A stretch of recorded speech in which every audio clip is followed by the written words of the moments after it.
Alrighty. Welcome back to Action Movie World for the Open Hearth. Last week we started our first film, a barbarian film, Orb of Sorcery 4 Against Destiny, which is still a name that I've been giggling about all week. Before we dive back into the film, I just wanted to cover a few basic things. I did add an Ask First column to the romance matrix in our character keeper.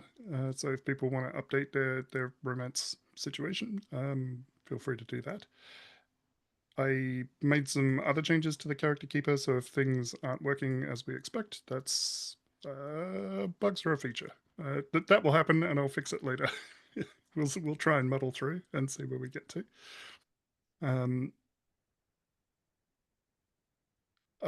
One thing that I missed from last week is that everybody should get XP for a session. So everybody can add 1 XP on the PCs tab. There should be a drop down for your XP, so update it to 1 out of 5.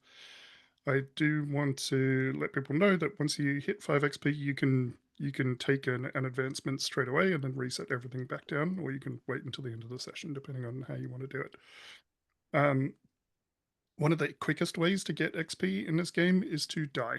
So if you're a supporting character and you choose to die in a moment, you will get 2 XP immediately, and you can take on an assistant director role. The play sheets don't have details of the assistant director, so I went and pulled them out of the book and added them to the basic moves tab, the new basic moves tab. So you can have a look there. Basically, what will happen is you get to advise on scenes and make suggestions for the other players in the scene. And if they accept your suggestion, then they get a +1. So that's a thing to be aware of.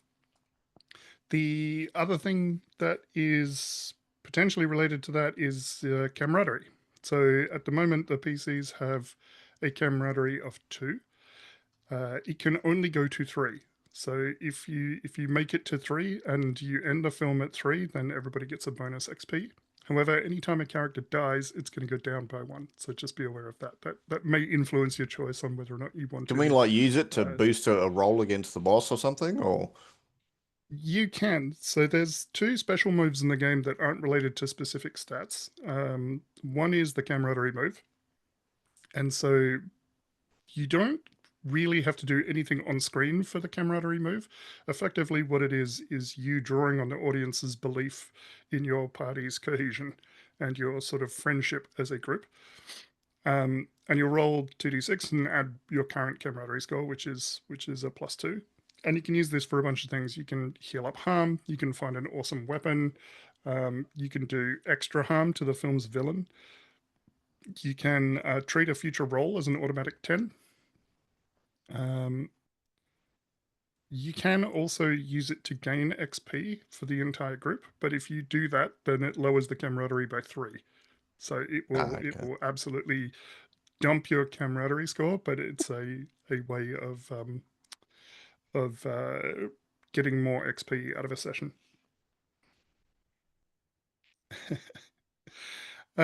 One thing to be aware of is that using the camaraderie move itself will lower your camaraderie. So every time you Yep. use it, you'll do the roll, and then camaraderie will go down by 1. The other special move is Vengeance. So whenever a player character dies, everyone gets a hold to exact some kind of vengeance, which will give you a 10+ on a combat or stunt move that's done in pursuit of vengeance for that character's death. You can only take 1 vengeance move per movie, so no matter how many characters die, you can only ever take, like each of you can only take that vengeance move once. And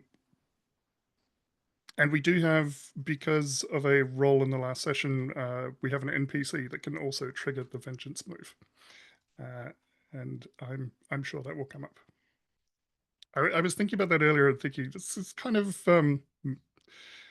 mechanized fridging, which is it's a weird thing, but it is Yeah. a trope of action films, so I can kind of see why that is in there. I want to remind everybody that each of the actors has 2 stats highlighted, and whenever you get a 10 plus, when you roll on a highlighted stat, you'll gain a tick of audience interest. And at the end of the film, whoever's got the most audience interest, their star power will increase. That will also get you an experience point. So try and roll those highlighted stats if you can. What else did I have? I think that's all I had for before diving back into the film. Uh, does anybody want to give a recap of the first part of Orb of Sorcery 4 Against Destiny?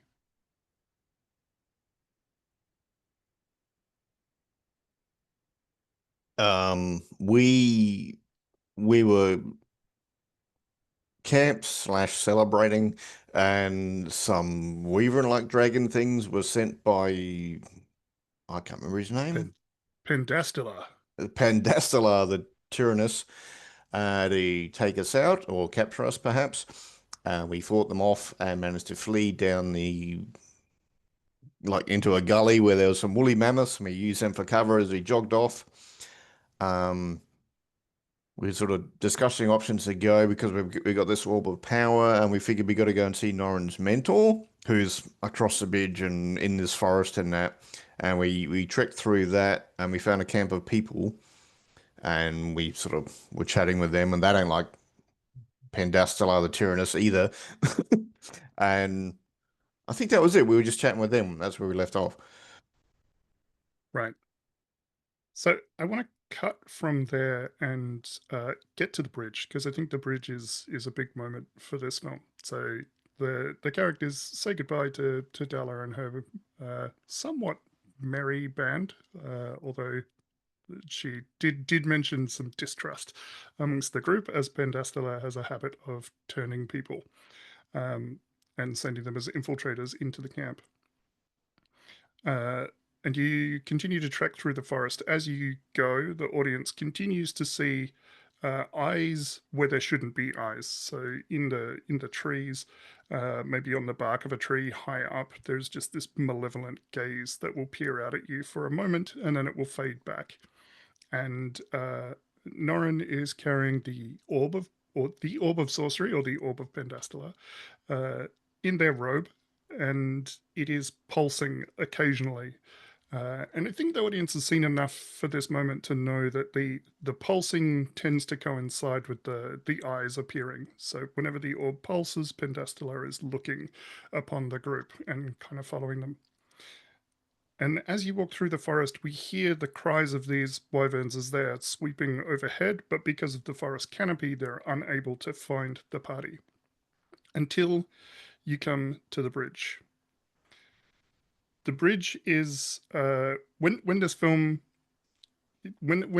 appears on video store shelves and is in VHS form, the bridge is the cover of the VHS because it was such a stunning shot. People would talk about this shot.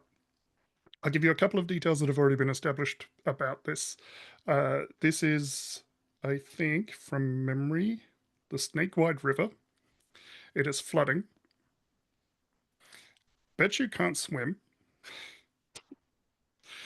Uh, the bridge provides absolutely no cover, so it's a break in the forest, and so you'll be exposed once you get out onto the bridge. And you don't see any of these wyverns in the sky at this moment, but I want to borrow a mechanic from another game and do like a paint the scene for this area. I want you to tell me something about this majestic shot of the river, of the bridge, of the kind of surrounding area. Um, I want to hear from the players what is special about this place. What does the audience see? And I think just go in character keeper order for this. So starting with Alex. I think there's a waterfall that, the bridge kind of passes by. And, as we turn to see like the cascading water, the way that the mist sprays upward kind of creates a little bit of a rainbow effect, and it's just very, very moving. Cool. Blake?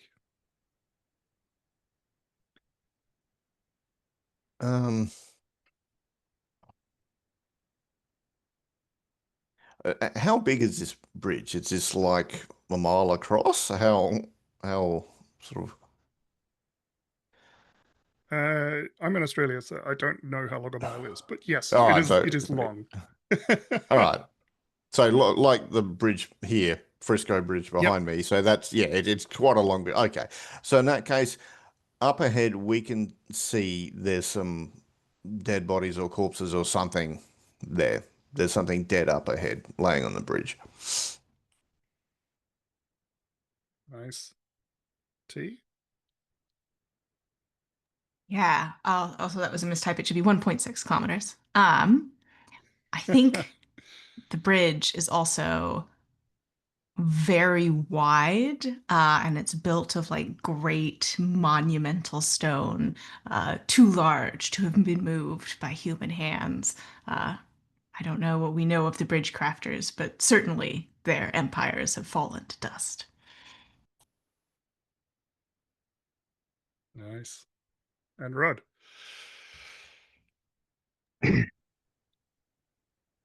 Oh, I think I think this bridge is old, but I think most recently or more recently there have been like two fighting factions, maybe like the the ancestors of Darla's people and I don't know the elves on the other side. And this bridge kind of became a symbol of peace once that war was over. Um, and I think maybe uh,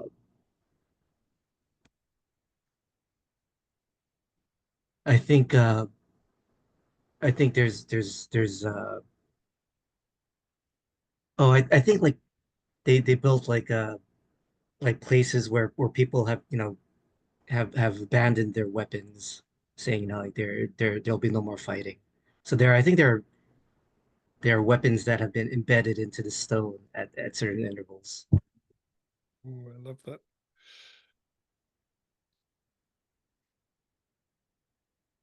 A literal bridge between two warring nations.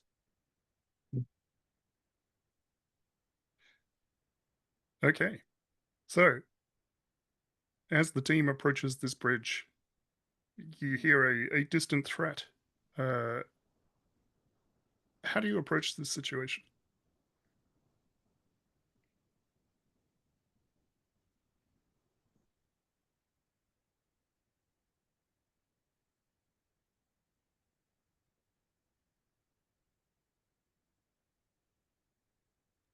I think Betchu will turn to Norrin Whitestaff and say, do your sorceress senses detect any fell magics about? Yeah, and I waved the staff. Uh,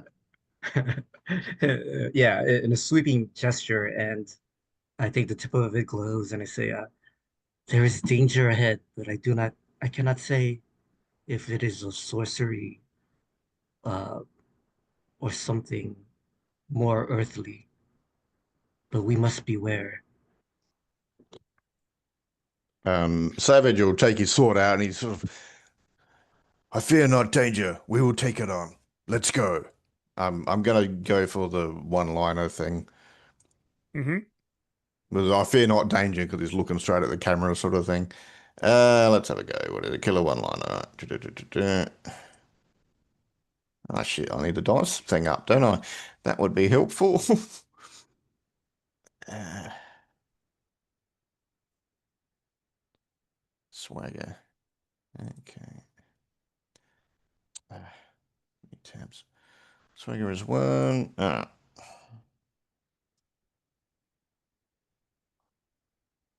7. Uh, 7 is okay, so you can pick one of the items from the 10 plus list, but there is also something bad in the 7 to 9 list. Comment section.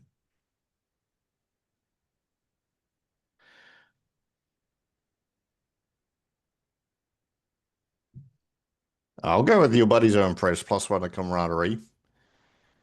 Okay, that pushes camaraderie to +3. It is now at its max. Right. Someone you care about. So if I say someone you care about is hurt, so that happens soon? And that Yes. could also include me. Yep, that's cool. All right. If Savage Stone cares about himself, then yes. Okay, so someone you care about is hurt and soon. So you fear no danger. You begin to push your way across this bridge. Kiela, Norin, Betcha, do you follow? Are you putting your trust in your fearless leader? Absolutely. Yeah. Yeah, I think like Kara takes out her own scimitar. It's like, haha, that's the spirit. Let them come. So she's very psyched. By what Savage Stone said. Bet you cheers, holding their bow. I'm more cautious, and I tell Cheeks to stay close. Yeah. And I think Kira, in fact, is like, hey, if there's anyone in hiding, you cowards, come and face us like brave souls. So I'm gonna actually taunt who's ever on the other side of the bridge, if anyone, with sticks and stones. See if they do something stupid. 2d6. That's a 10. Perfect. So picked one. If there's any enemy, they charge at us. Or actually, no. Your enemy tries to counter your wit by revealing his plans. Excellent. That's probably more interesting. So, out of a clear sky, there is a series of lightning bolts that strike different parts of the bridge, but the other half of the bridge from where you are. Yes, that's correct, T. Yep, You I should marked get it. audience interest for that. Excellent. Cool. So, a couple of lightning strikes on the opposite side of the bridge, and they kind of hit the stone hard enough to cause pieces of the bridge to kind of atomize and fall into the waterfall. And then after the flash of light, standing on the other side of the bridge is a lone figure. This is Pendastilla, and I want to paint the scene again and get you each to give me something that the audience sees of Pendastilla. This time I'll go in reverse character keeper order. Rod, what do people see of Pendastilla? The first on-screen appearance, as long as you don't count the mysterious eyes on the trees. All right. Yeah, he has like a long, dark beard, and there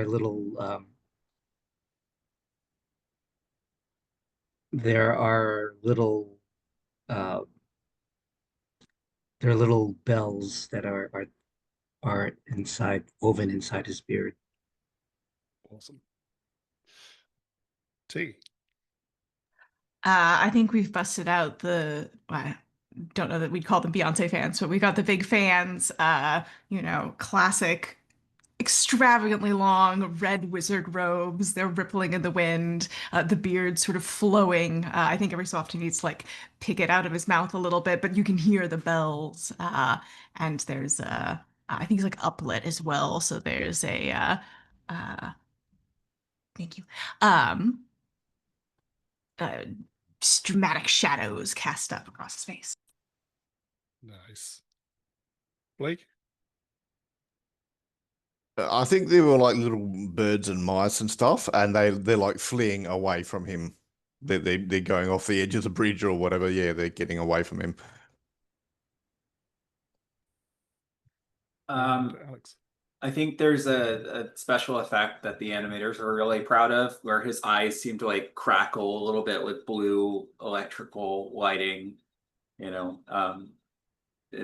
It just like illuminates them in the shadows and stuff.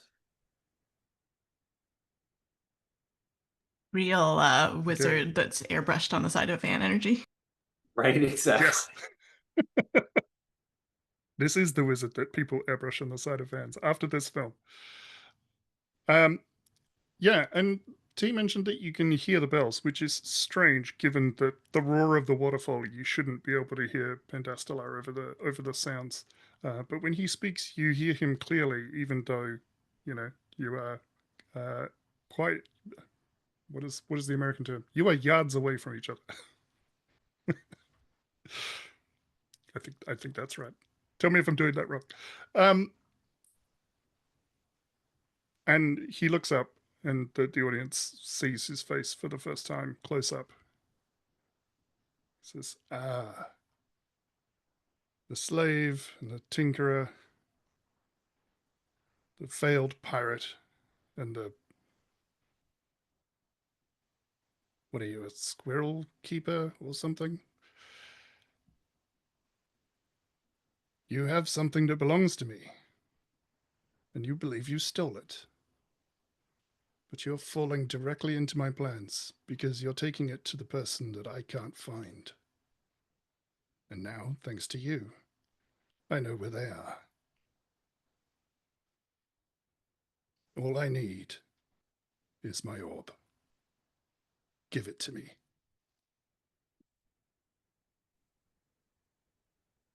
Savage Stone will sort of flex his muscles and his sword into a pose and say, "You'll have to take it from my cold, dead hands." Because we got some NRA sponsorship there.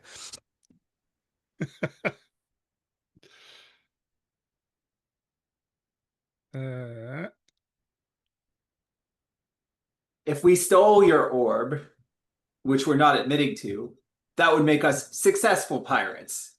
Thank you very much. Betchu leans over and says, wouldn't that only be true if it happened at sea? Details. Where there's water here. It's fine. It works.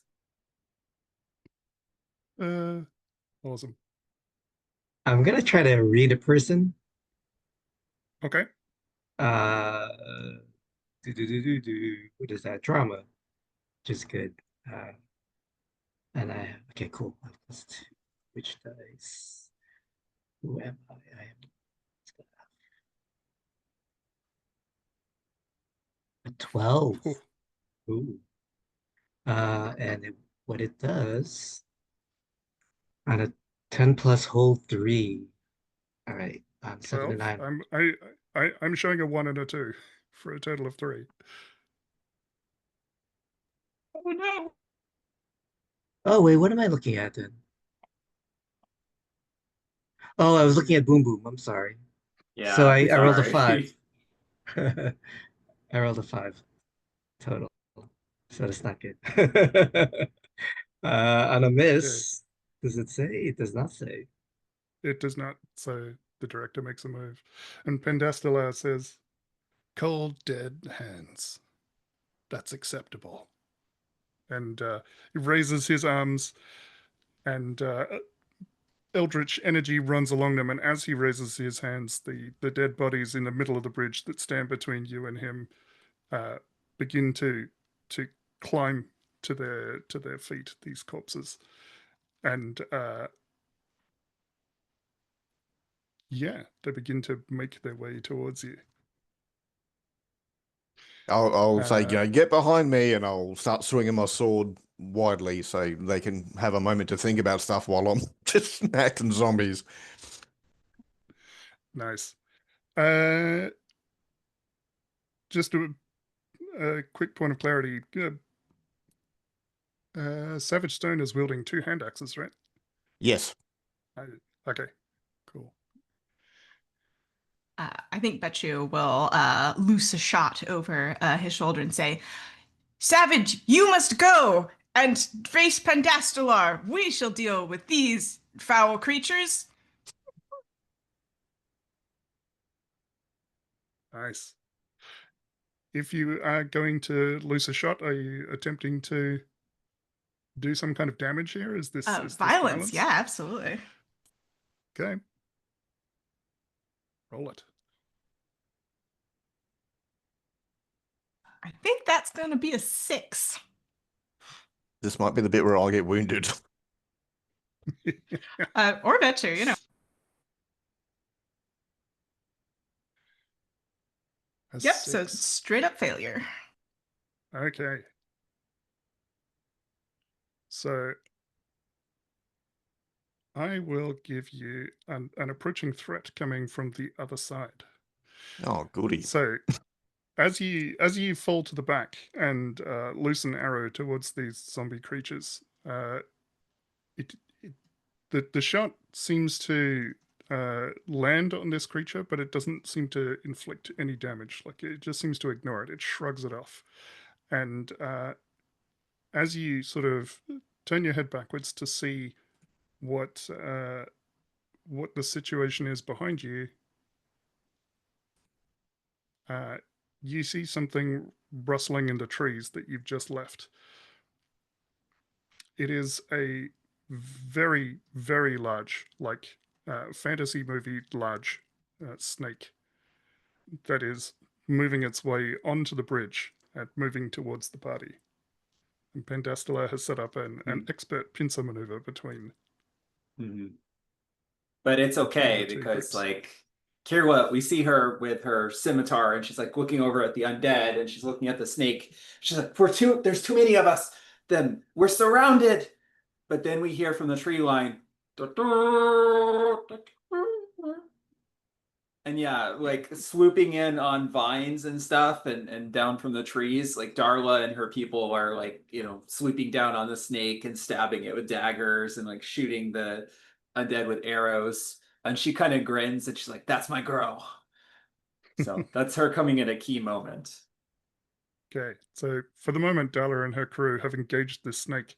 You still have zombies moving towards you. I think they are close enough to have engaged with Savage Stone. How is Savage Stone hacking at these things? Well, I've got Mighty Thews, so everything gets airy and messy. So there's just body parts going everywhere as I'm just whirling around. I've kind of moved forward because I don't want to hit them as I'm just flailing around. It's not pretty, but it's effective. Savage Stone Barbarian Blender. Let's roll for it and see how impactful this violence is. Hopefully heaps. Muscle, so 2. So come on, dice. 9. So I know it's pretty good. I'll take some harm. So inflict harm, but you take some too. So I've got some cuts on my arms and stuff, I guess, from their raking claws. Yeah. So giving out harm, you will take 2 harm from this attack. Yep. Which I think because you're wearing a point of armor will be reduced to 1 harm. Yep. Okay. But it's enough to take out sort of a couple of these undead minions, or maybe even more than that, because you do have the area and messy tags. So there are just bits of zombie soldiers scattered around the place. Yep. But I think there's probably I would say you've probably taken out about a third of them at this point. And I want to check in with the other characters. Norin, what are you doing in this moment? I'll take the orb out and I'll go to the side of the bridge and yell, Pendastilar, is this what you want? Uh, be gone or it will be gone for you forever. Threaten to throw it over the bridge, as if he will never get it again. And I'm gonna try what's the move? It's called getting what you want.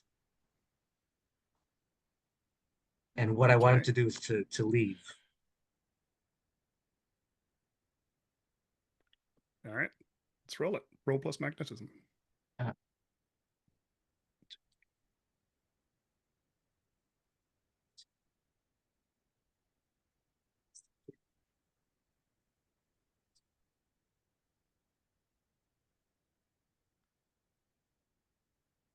Much better. 11.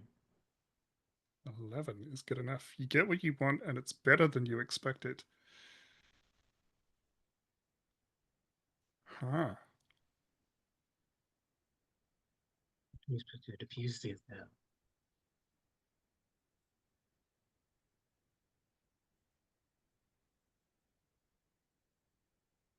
Okay. So, there's another flash of lightning, and Pendastola is gone. Just like that. There's a shocked look on his face. The audience gets a close up of his shocked face as you threaten to throw the orb into the river, and you hear the faint tinkling of bells as he disappears off screen. And with that, the undead horde collapse around Savage Stone in that moment. However, there is still a giant snake, and Dala is doing her best. It has killed several of her party. And actually, I think what happens is like, we're all excited about Vindasalar disappearing and throw up a cheer, and then there's like a scream from behind us, and we turn, and Darla is like falling to the ground on her knees, like with a snake bite mark in her neck, and Kira is like, no. So she's gonna take out her scimitar and in slow motion just like charge at the snake, like ah. And I'm gonna use my vengeance because Darla is dying here, to just wail on the serpent. So I get to pick 3. Inflict terrible harm. Target drops something because I think it's got like Darla entangled, or wrapped up in its snakiness, and then I make a mess because she's just like stabbing, slashing, and cutting it to ribbons in her anger and despair. Right. So, I think that is sufficient to defeat the snake. How does it go down? Do you just hack at it? Do you? Yeah, I think we see a scene of like it coiling up and she's trying to fight it back and like cutting off its teeth and stuff. And right as it goes to like drive down at her, she like drives the sword up through its mouth, and it collapses in a heap. And then as it dies and expires, Darla kind of falls to the side, and she's like cradling, and Kira's cradling her in her arms, and she's like, "We didn't have enough time. It's not fair. Damn you, Pendastalar!" It's very moving. Right. Okay. That also unlocks the vengeance move for everyone else. So everyone else can, during the rest of the film, you can, while enacting vengeance for the death of Darla, you can take an automatic 10+ on a combat or stunt move. And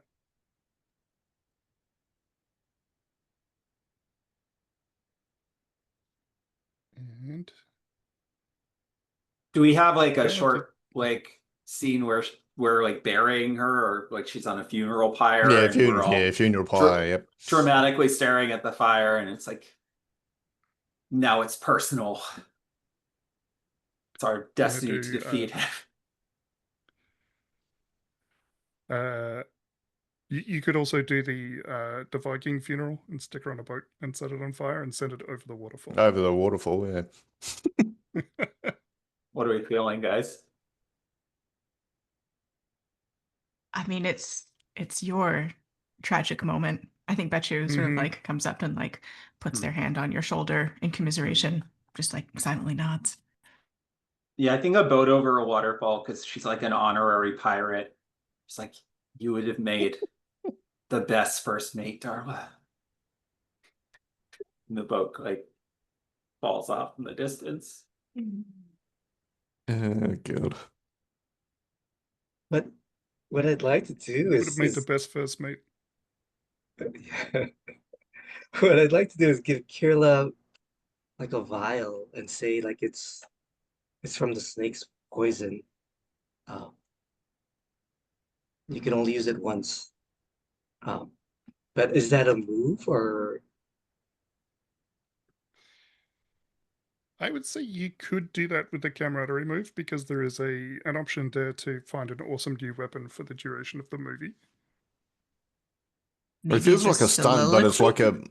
it's a mental stunt instead of a physical stunt sort of thing. Hmm.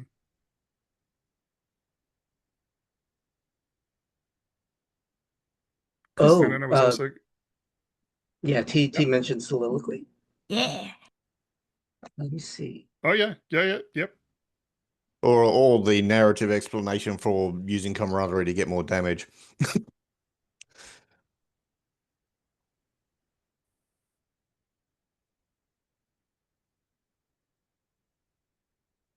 What do you think, Mike? What would be the most appropriate?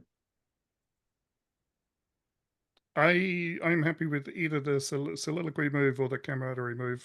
This is a moment of camaraderie, but it can also be a dramatic moment for Norin. No, let's make it camaraderie, so it's more of a team thing then. Okay. And So roll 2d6. Oh, okay, cool. so it's 2d6 plus 3 in this moment. The camaraderie is All right, 11. 11 is perfect. So you can pick 2 things from the list, and then camaraderie will go down by 1. So to find an awesome new weapon for Kirilla, um,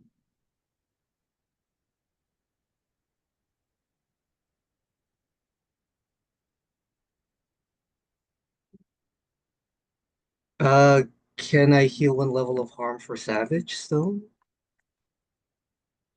Yep. That's probably cutting up some of the snake, and we're barbecuing it, and we're just like, Yes. lots of meat. Eat up. We'll need our strength. Cool. Yeah. And I think, Kira is so touched that for once she doesn't say like a smart comment. She just like puts her hand on your shoulder. Thank you, my friend. I won't waste it.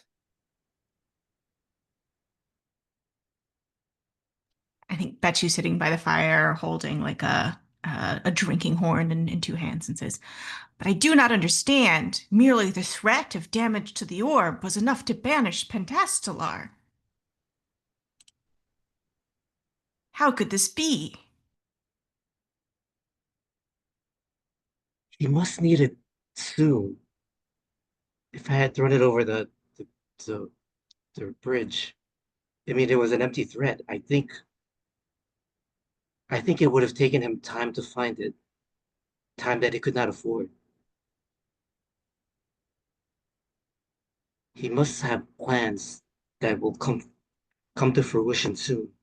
He will be more dangerous as we travel.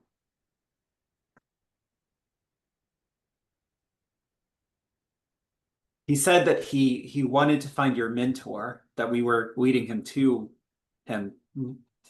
Maybe your mentor's in danger. We should hurry. You're right.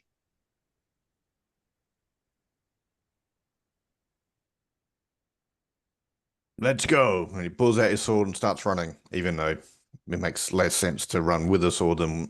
But anyway, it looks heroic. It's what he's doing. All right, after you. The hero in an action film never trips and falls on their own blade. Yeah. So instead of resting the night, we're jogging off in the middle of the Yeah. night, sort of thing. It's like the Yeah, Lord of running the through the Rings, night. where like there are lots of montages of running through dramatic scenery and stuff. Lots and lots. An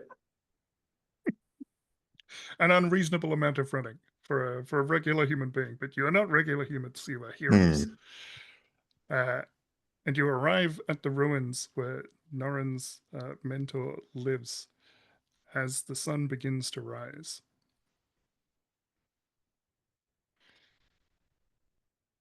And it seems quiet and peaceful.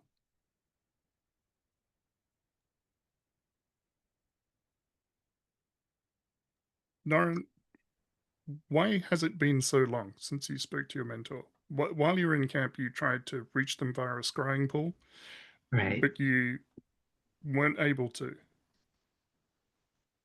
Uh, so my mentor's a wizardess. Uh,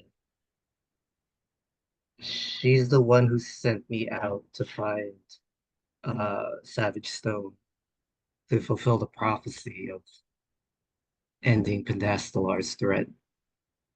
Um,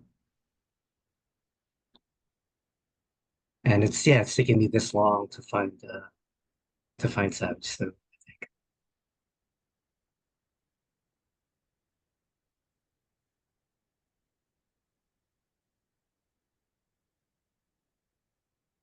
And has your mentor always been in these ruins, or is this since the rise of Pendestala? Good question. Yeah, no, so if you couldn't find her, I assume that she's been in hiding. And I think this is uh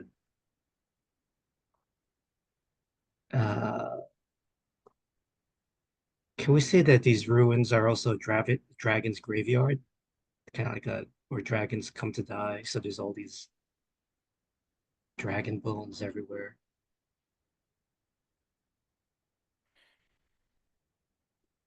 Yeah, the other thing that I was going to maybe bring into play is we talked about the bridge being between two fighting factions of Adala's ancestors and elves.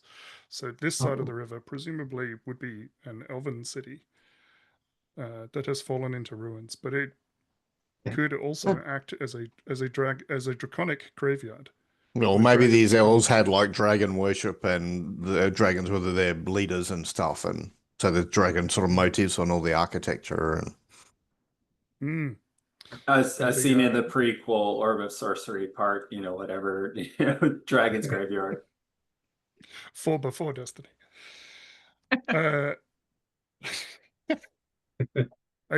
by the way, I think we should make all of the films 4 against something, and then it will be the 4 against series. Yes, And then if we make definitely. 4 of them, it would be amazing.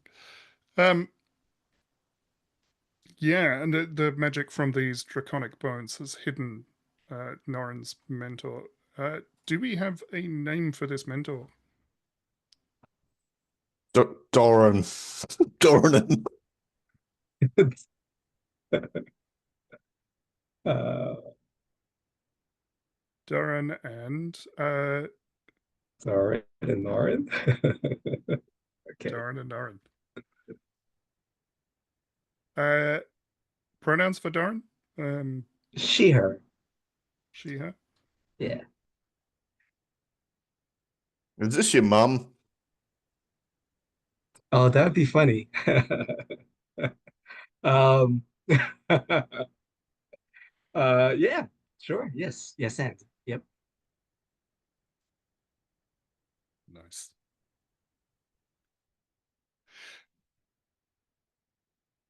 Norin, I think the rest of the party would probably look to you in this moment.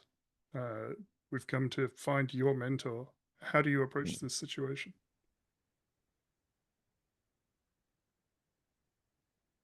You're muted. I tell everyone to walk, to step only where I step, and we go through these, we go through these uh fall you know elvish homesteads that have been falling apart, and right outside the city proper, I guess, is where maybe where the dragon graveyard begins. Um, and yeah, so we enter like like a large skeletal mouth through the jaws. Um, and there's like moss over these fake bones that's been covering uh the place where my mentor has been hiding. Are there a lot of traps around? Is that why we're being so careful?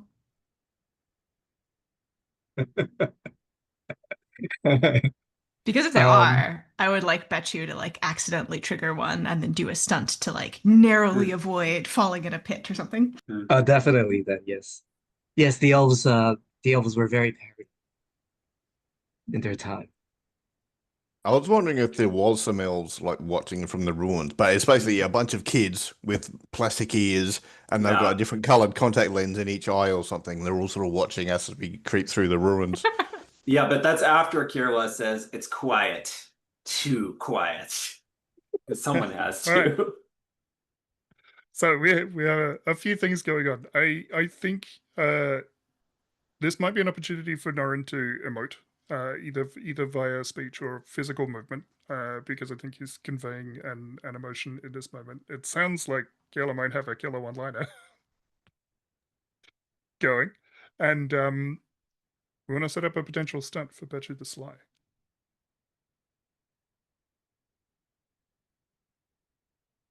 Should I go first Yeah, or yeah. I okay? think so. I think, especially because I think you can give somebody else a +1 forward. So Oh, cool. Uh, yeah. So I as part think of a move, then if you roll okay, otherwise it's going cool. to go bad. Yeah. I give a speech about the reason why the elvish city fell was because of Pentastelar and his foul magics who corrupted the very roots of the trees. Uh, his evil has gone on too long, and I'm trying to build up everyone's resolve to end his threat, I guess. Uh, doo-doo-doo. And I roll a 9, 7 Okay. to 9. Choose a PC or NPC to witness the emotional display. He or she feels the same emotion. It's up to the director to decide how the witness reacts. If a PC acts on the emotion, he or she takes a +1 forward. So who was going to be making the roll? Betchu, I think, right? Right. Yes, I give the +1 to Betchu. Okay. Kayla, do you want to attempt to kill a one-liner with it's quiet, too quiet? I might as well see how it went over with the audience. 2d6 plus 2. 10. They liked it for some reason. They're like, oh yeah, that's her catchphrase. She says it all the time. I don't know. Okay. So you get to choose just one of the good options, and also that will tick up your audience interest. Let's bump up the camaraderie again. So it's back at 3. Back at 3.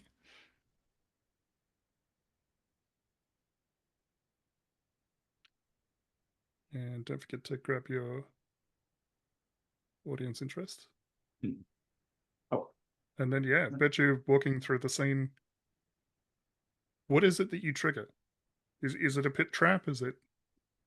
That's a good question. I think maybe it's some sort of magical trap the Doran has set up to help protect. And I think, Carola says it's too quiet, and Betchu is looking in the wrong direction and steps onto a bit of illusory terrain and is immediately like screams as they sort of fall and have to catch themselves on the side of this pit.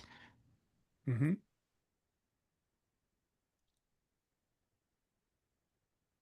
And I should tell you what I rolled. That was an 8. Okay. Oh, The wait, no, stunt's it's a 9 successful. because of the +1 for it, but that doesn't make a difference. But No. thank you. So you take another +1 forward from the stunt being successful, but you've left yourself in a precarious position, which is literally true in this situation. So Help! pick one of the things from the miss list. Uh, yeah, I'm gonna say her. One of the options is you fall, which feels like a big swing for a comedic relief moment. Yeah, so I think Betchu, when they're, eventually dragged up, I assume Savage just like one-handed like tosses them because he's very strong. You can see the Betchu has like a gash down their arm from the rocks on the side of the pit, and perhaps will not be able to use their bow going forward. Okay, so is that you leave something behind or you hurt yourself? Hurt myself. Yeah. Okay. I think the Savage will lean down to sort of hoik her out of the pit, but it's like shot of the muscles, shot of her face looking scared, shot of the muscles, shot of her looking hopeful, shot of the muscles. Just There's a shot where you can see like the reflection of Betchu's face in the muscles because he's so oiled up.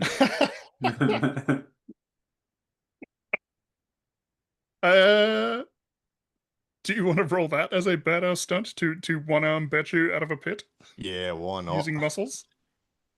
Might as well. Might as well use the damn things. All right, and go. Come on, add 2. Oh my god, 4.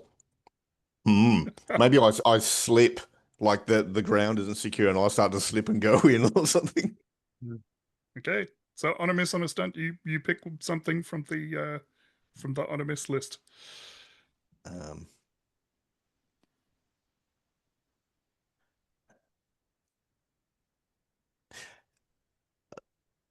Ooh.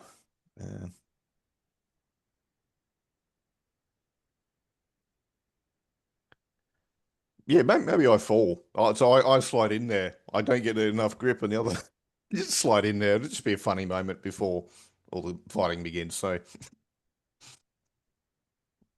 Okay, so I think you do manage to. Well, no, maybe you don't. Maybe you go to pull Betchu out of the pit, and the audience expects in that moment that given your muscles and given the focus and the attention, and then all of the different shots and the reflection in the shining muscle, that you're just gonna hoik him out of there. But instead, you go into the pit, and I think you both end up in the pit in that moment. And I think that's a good time for a 5 to 10 minute break. Sounds good. Come back at 5 past. Sounds good. So sounds good. Yep. See you then. Okay, we're back. Hope everybody had a decent break. There's been quite a bit of chatter in the chat as well, giving me some very cool ideas for how we end this. So, Savage Stone and Betchu the Sly both fall into the pit, and in that moment we hear a tinkle of bells, and the sky begins to darken, and rain begins to fall. Water is pooling around your feet in the bottom of this pit. And just as a reminder, Betchu can't swim. The party is somewhat separated, and in this moment, Pendestella comes out from behind one of the ruined buildings, steps out, and says, "There's no waterfall here. Give me what I want, and I can end this." Naren and Kayla, you are both above the on the surface level with Pendestella. What do you do?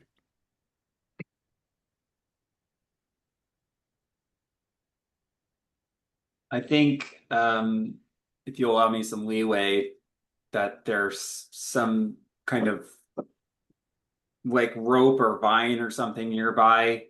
Kira's like, "We'll never give it to you. If you want it, come down and face us." And she's gonna like wrap the rope around herself, hold her an arm out to Norin, and it's like, "Quick with me!" And she's gonna try to jump down in the pit after her friends. That's cool. Yeah, I definitely join you. Allow it. That feels like a stunt. Okay. Or maybe there was like some ancient Elden flag or something. She like rips it down and forms a rope with it or something. Okay, Very pirate coin. 2d6. Yep.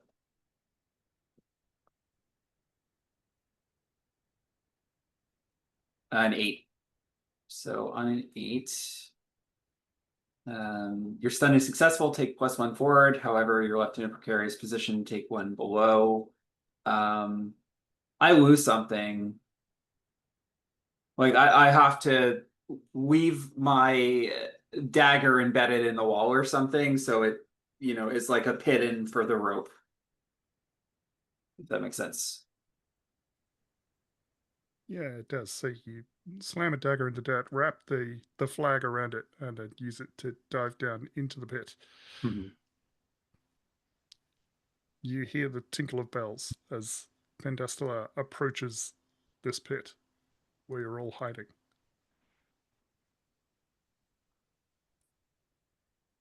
Savage Stone, as the hero of the story, what do you do?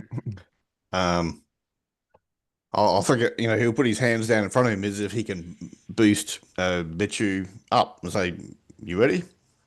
So he's going to throw her up so she can stab him on or do something while she's up there if she's up You for two it. are trying to escape while the other two are coming to you. Perfect. Should we attempt another muscle stunt? Sorry, I mean, Betcha. she could say What no. were you going So to say? Yeah, I want to say, let me know if this is you know what? I think I want to read a situation. Okay. Looking around because I think I bet you, despite being like kind of silly, is fairly smart. And I don't know. Can we hear the bells? We can certainly see the rain. Yes, you can hear the bells. Yeah. I think Petchu's gonna look around at a -1, not particularly swaggerful. Oh, wait, no. At a And you have a minus +1 0 because I've got a from. +1 forward. Yeah. Yeah. 4. All right. Um, yeah. So I think Betchu hesitates for a moment and looks up and sees the other two coming down and doesn't really know what to do. So you do hear Pendastola doing something. You would expect that he's going to approach the edge of this pit, but he is not. He is chanting something, but the words are strange and eldritch, and they echo in your ears, and you're not sure precisely what it is that he's up to in this moment. Doesn't Betchu have any pluses? Uh, well, I rolled a 4 and I had a +1 forward, which canceled out my -1 to swagger. Yeah, so it I didn't thought make you- a difference. Nope. So Unfortunately. Kira looks down at them and sees that there's no escape from the pit, and she's like, "Damn it, we're trapped, trapped like rats." Norin, can't you just magic something, with your sorcery? I It think doesn't work that way.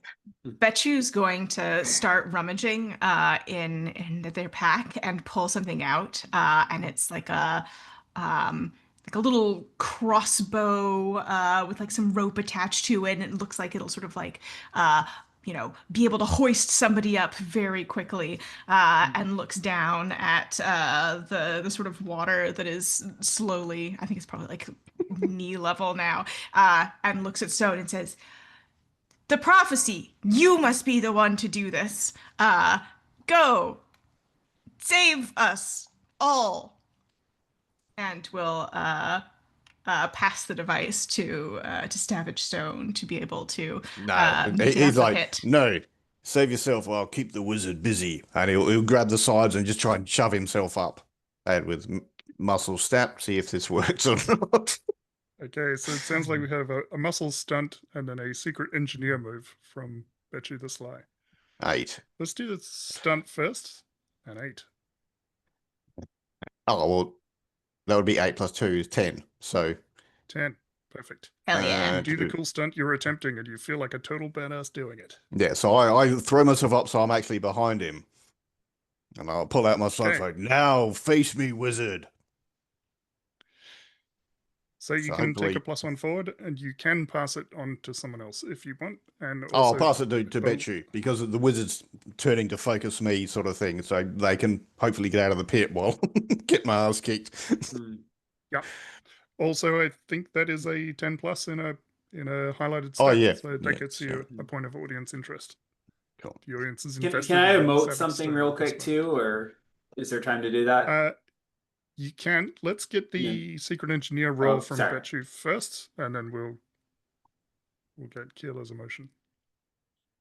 Yeah, And that is don't with forget, Norin, Betchu, and Savage Stone still have a hold for the Vengeance move as well. So don't forget, you can just take a 10 plus on a violence or a stunt move in pursuit of vengeance. Ooh, and that is a 5. Oh, these rolls On a for miss, you. the device seems to work, but is actually dangerously defective, either to yourself or others. Yeah, I think Betchu, whose arm is hurt, will sort of look at Carol and say, "I do not think I'd be much good in a fight now. You must go help Stone." And my hand And to no, Kira is like yelling up at Savage Stone. He's like, "No, I was. It was you. It was you all along, Savage Stone. You are the hero, the destined one who will save us all. Only you can defeat Pendastalar." So I'm trying to inspire him, that, this is his big fight scene moment. We'll see how it goes. My drama is not that great. I don't think. It is -1. Yeah, so 2d6. Yeah, I got a 2. The audience hates this. They're like, just do it already. Why are we focusing on Kira in this moment? I don't know. The rawness of your emotions has exhausted you. Take -1 forward. Yeah. She probably literally had a sore throat afterwards from yelling up the pit. Okay, and Betchu was trying to pass over the device. Yeah, but she was trying to get someone who's not hurt up there where they can help Stone a little bit better. Yeah, and I think Carilla seems to be otherwise busy, so sort of clutching their arm. They'll be like, "Norin, will you go?"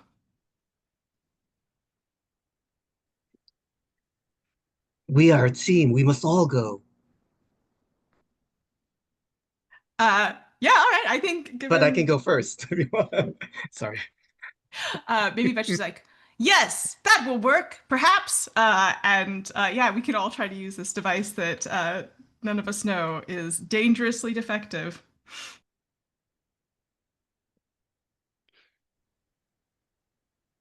So Norin is going to grab a hold of this device. You're all going to try and go on this? Yeah, I think we can like slowly make our way up, but I think it would be good to like focus on this scene with Savage Stone and Pendastalar in the meantime. So we're like fighting away, and you three are slowly going up the pit. Yeah. It's just panning Yeah. back and forth. Well, I'm thinking Keeler and Betchu can go up the flag, but Norin has been handed this dangerously defective crossbow that you don't know is dangerously defective. Yeah. I think what will happen then is Norin will aim it up at a tree branch that overhangs, or let's say the rib cage of a dragon is over this pit, and you fire this crossbow up. The thing wraps around at the top, and then it starts to like zip you up. But as it does, you become entangled in the rope, so you end up tied up, attached to this bone above the battlefield, as Savage Stone and Pendestilla are exchanging blows down below. Savage Stone, he is coming at you. He doesn't hold a weapon in his hands, but his hands are like charged with electrical energy, and as you approach, he's trying to like fire off shots of electricity at you. How do you handle this situation? Charge at him. I'm going to take it. I'm not going to dodge. I'm not some chicken shit. I'm also not a genius, so he'll just charge it and take it and keep going. He's what do you call it? He's a quarterback. No, he's a linebacker. He's the linebacker. Yeah, he'll just take it and keep going. All right. So This feels like either a stunt to sort of just weather it, or are you going straight into violence? yeah. Stunt to weather it first. I'll let him take his thing. So add 2. Rolling so good all day, 9. So 9. And do you have a +1 forward from your previous stunt? No, because you passed it off. Yep. Unfortunate. But stunt is successful. Take another +1 forward.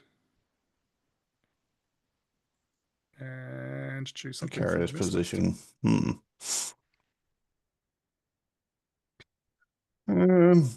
Choose one below.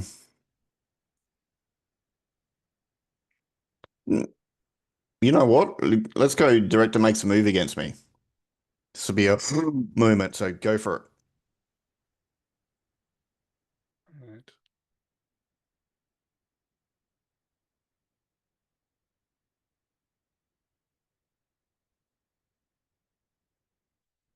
Alright, I am going to make a move against you.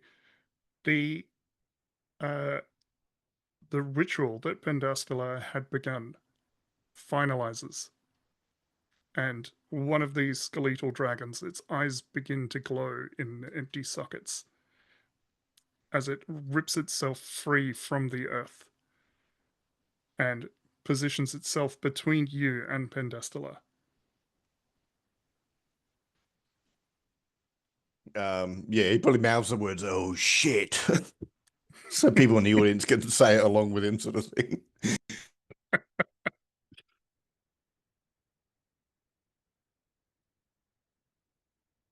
I want to cut to Norrin tied to this bone up in the tree, up in the rib cage. I don't think you're in the rib Wait, cage. is that the rib cage of the one that got animated? That's what I'm Is wondering. it- I think that is the most interesting situation: is if Norrin is tied to this animated dragon that is now coming after Savage Stone, and Norrin, you hear a voice that you have not heard in a long time, as it whispers in your ear, and you hear the voice of your mentor, Darren. And she says, Pendastila was once my student, and he wants me because he knows that I know his secret. The orb is a part of him. With it, he is more powerful than you could possibly imagine. But he is also vulnerable. Destroy the orb? You can't destroy it unless he's holding it. Master, this is an impossible task. But I will do it as you say. I believe But first I in you. must free myself.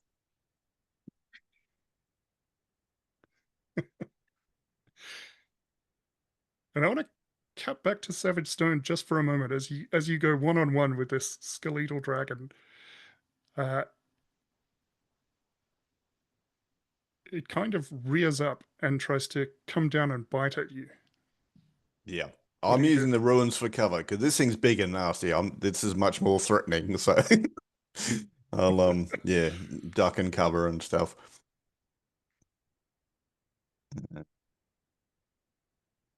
So what does that come under? Stunts or? It feels like a stunt. But it'll be agility because I'm getting out of the way, which is -1. Sweet. But you Let's do have go. +1 forward. Ah, cool. So that cancels that out. I got an 8. So Same again. You can take +1 forward, but you've left yourself in a precarious position. okay.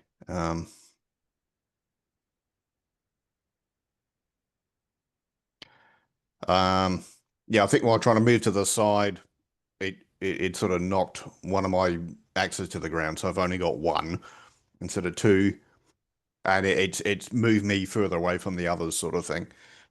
Mm-hmm.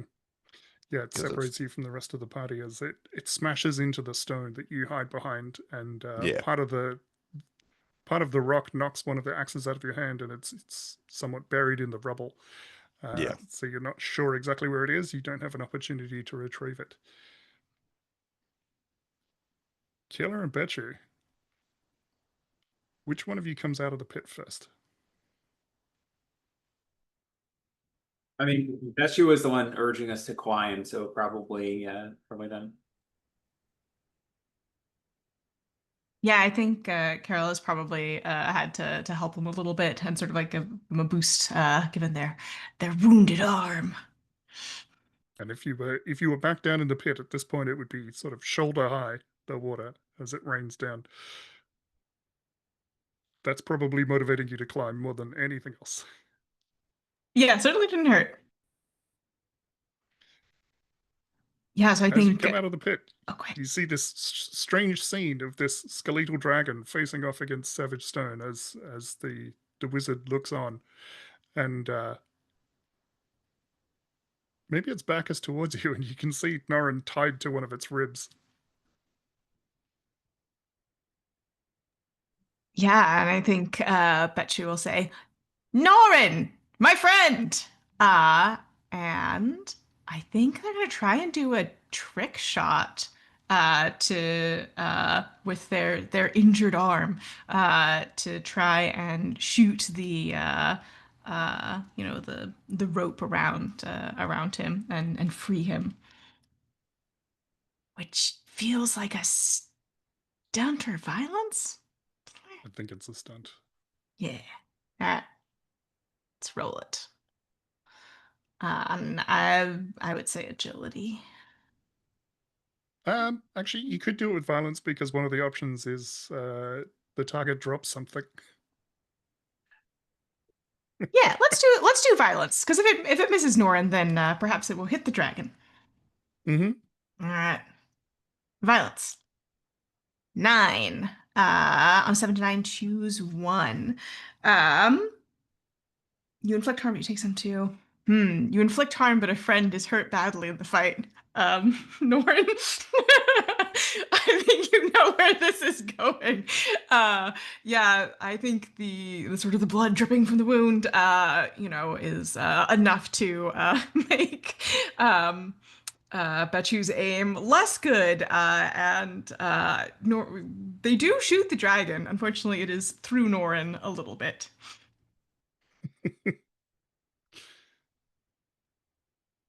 I was also going to offer that you do manage to cut through the rope with the arrow shot, but then Norrin falls. Ooh, yeah, I like that. I will take damage from the fall. So, Norrin, I think that is 2 harm. As Norrin falls free of this Draco Lich, maybe? Question mark? Assuming that's not trademarked.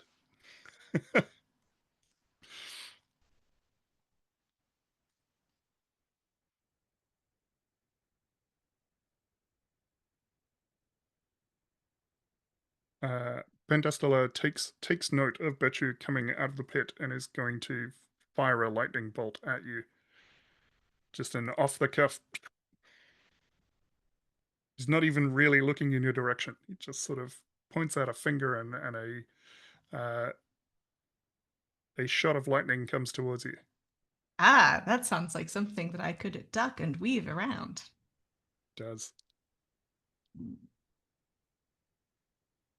That's a 6. Perhaps in theory I could.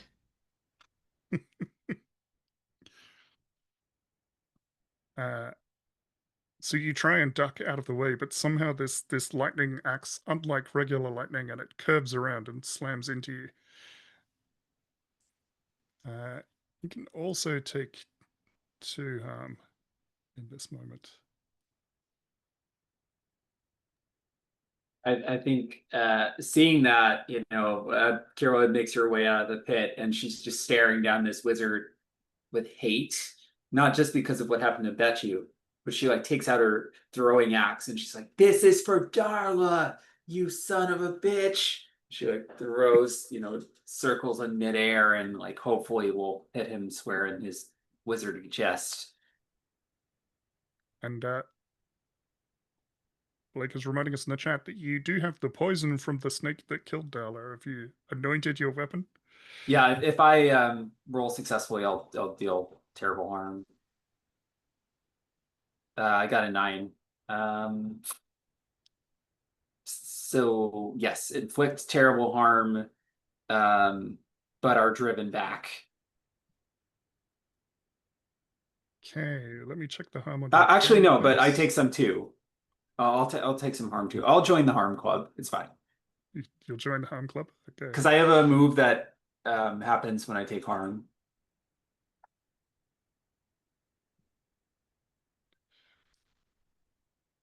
The axe goes sailing through the air, end over end. I think we see a slow-mo shot. And we see the poison on the edge of the blade as it flies through the air, and it slams into the wizard Pendastilla, maybe hitting, carving off a small piece of beard with a bell attached as it falls, drifts through the air into the ground. We hear the jingle.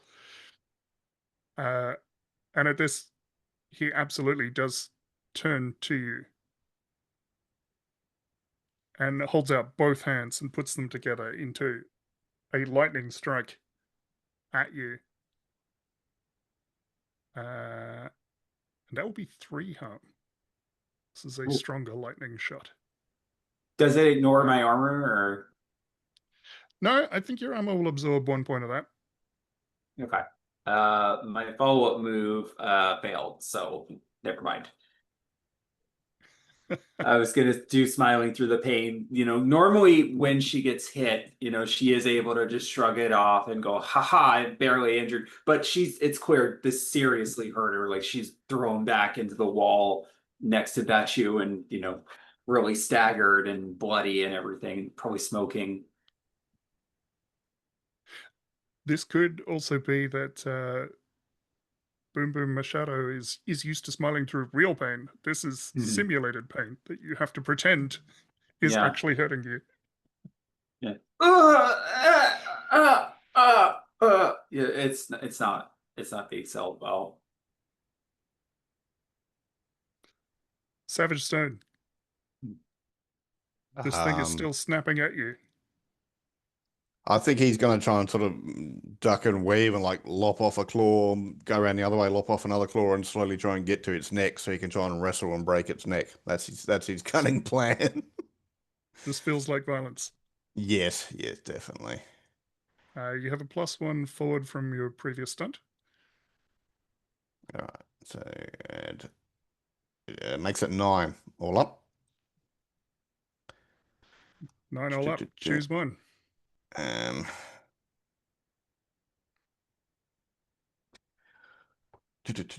Yeah, so maybe he hacks off one claw, but the other claw pins him down. So he's got his leg. And he's sort of flailing at it while it's trying to bite him. And you do have the area and messy sort of tags. So I think this is 2 harm coming back towards you, and enough harm to lop off a claw from one hand. The other hand manages to sort of pin you down. Yep. And Pendastilla laughs in this moment. Norin, you have you've been given advice on how to proceed. You've fallen to the ground. All right, I think I think Savage Stone has to be the one to defeat Pendastillor. So I think I will, yell out to Pendastillor, and when he tries to lightning strike me, I'm gonna try to deflect it into the dragon. Would that be a stunt or violence? Stunt violence, or I could almost see it as being getting what you want if you're actually trying to trick him into attacking you. Okay. Yeah, absolutely. I'll do that then. I taunt him. Yeah. Your plans will fail, Pendastillor. You are having your death will come to stay, and we will forget you ever existed. And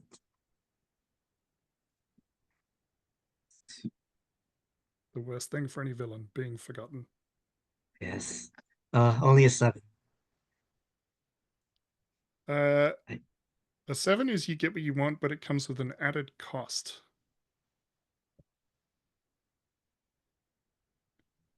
I'm going to offer a cost, and you can refuse it. And this is especially pertinent because we have an ask first in the harm to pet animals category on the tab. What, he gets knocked into the pit? I think No, Cheeks is Cheeks. going to take some of the brunt of this electrical damage, but I will say it won't kill them.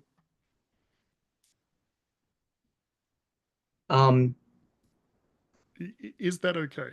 Given that we have an ask first in the safety tab, I want to check in on that. Yeah, that's fine. It's dramatic. So I think like maybe the first strike, Cheeks leaps out of my pouch and heroically intercepts it.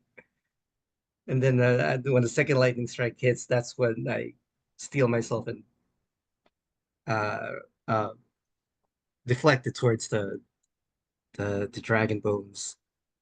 You managed to fork the lightning. Yeah. Push it into the dragon bones, dealing a reasonable amount of damage.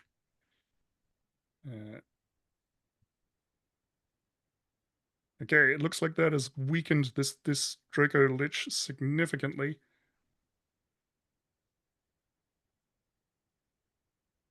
Where do we want to go to?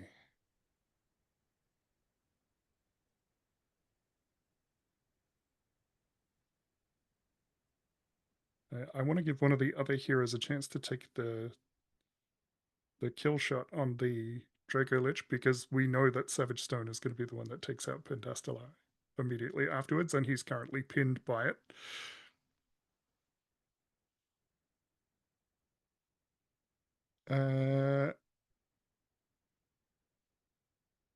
Bet you. Yes. How are you going to attempt to take the final shot on this creature?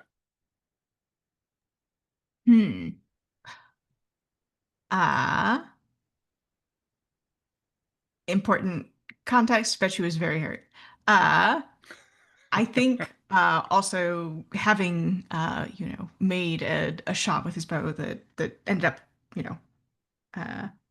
hurting Norin, even though they didn't shoot him directly, is feeling a little bit unsure about ranged attack. So I think Betchu is going to draw their dagger with a glint in their eye and sort of try to lightly leap from bone to bone over the back of the dragon and begin to attack its neck to see if it can sever the spine? Question mark? Fantasy anatomy? Right.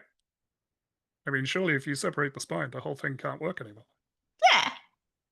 The signals can't go from its brain to the rest of its body. But it feels like a stunt to get up there. Yeah, let's roll a stunt. Okay. Ooh, that's a 13. 13, perfect. So not only do you manage to do it, you feel like a total badass doing it. Take +1 forward, you can pass it on to somebody else. I think I'm going to keep the +1 forward because I'm not the most muscly, and I think stabbing it behind the neck is definitely going to be a muscly thing to do. Yeah, so Betchu leaps lightly over the ribs, dagger drawn, and will plunge it into the neck, and we'll see how that goes. This will be +2. 11. 11 is good enough. Yeah. You get to choose 3 items there. I will think... say, given that it has some amount of armor from being undead, you will probably have to take the inflict terrible harm in order to get through that with a dagger. Yes, absolutely. And is Savage Stone like currently in its mouth? Under No, a it's claw. got me with one paw and it's like snapping at me as I'm trying to fend it off with an axe. It's remaining paw because it's Okay. only got one. Can I make it drop Savage Mhm. by moving its paw, and then escape? So I think as the dragon starts to collapse, Betchu will leap to safety, and is Good not choice. crushed by the falling bones. This is a Legolas style escape down a collapsing skeleton. Savage Stone, you have been freed from under this terrible creature. Pandasta looks on in bewilderment in that moment. It's like, "You're next, wizard," and just throws an axe at him. And it probably slow-mo axe twirling through Yep. the air. Nice. Um, Do you want your next wizard to be a killer one-liner? yeah, why not? So what was that swagger? All right. 1,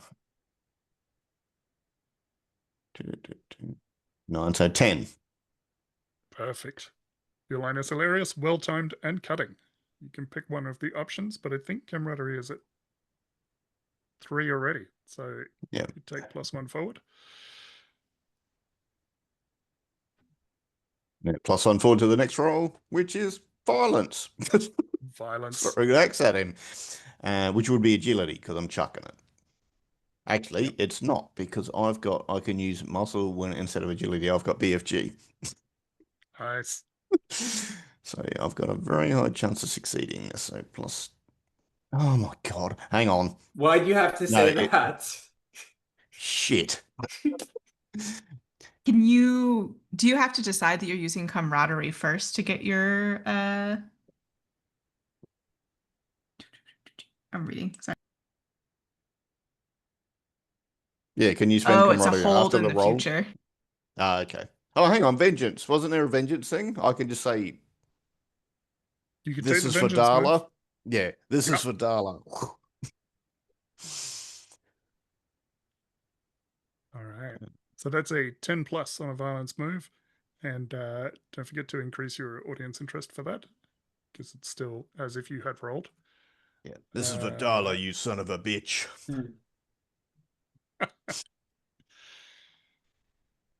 The axe slams into him, joining the other one. Maybe this cuts off the rest of his beard below his sort of chin and hammers into his chest.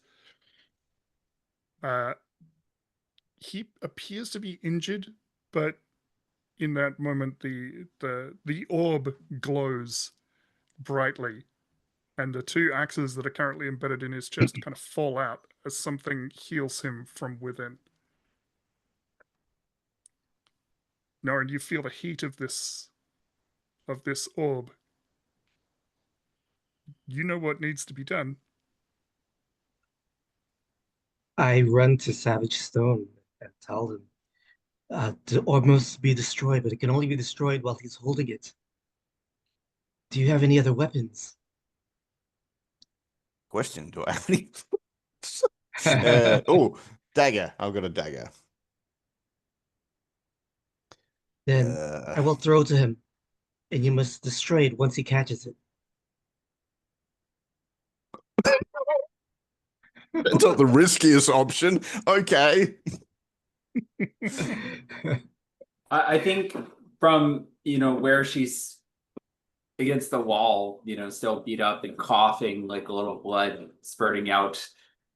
She yells over to Pendastalar. It's like, "Wizard, you wanted the orb so badly. You can have it."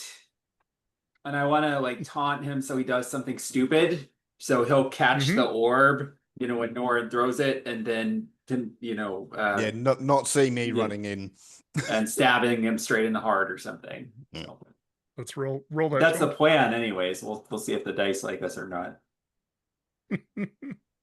Nope. Oh, we're Nope. all terrible today. Wow, snake eyes. I got snake eyes, yeah.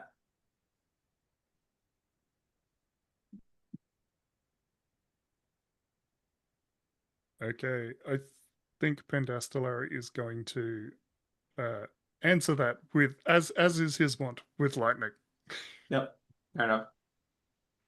So a lightning strike, but not directly at you, at the stone wall kind of above you. And it collapses down on Keeler the Whirlwind in that moment. And you will take some harm. And my move doesn't do anything again either, so it's fine. Unable to smile through the pain as a wall Yeah. falls on you. Should we be taking damage off for our armor? Because I haven't done that. Yes.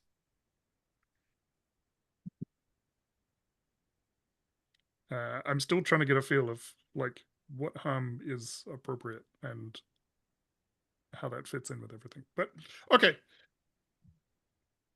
We have a plan. Norrin is going to throw the orb. Savage Stone is going to stab Pendastelar through the heart. Yeah. I'm thinking I'll put one hand over his hand when he touches the orb, and the other hand's just dagger in the heart. That's as dramatic as it gets. Okay, we'll see how well this goes off. I'm wondering if do we need a stunt to throw an orb? It feels like a thing most people should be able to do. Yeah, again, to me, it doesn't feel like the challenging part is throwing it at him. It's like getting him to fall for the trick. You know, if that makes sense. Yeah, I think that's right. So Getting what you want. yeah, this feels like getting what you want from Norrin. So you're trying to distract Pendastelar by giving him what he wants. And yeah, we got to do the timing. So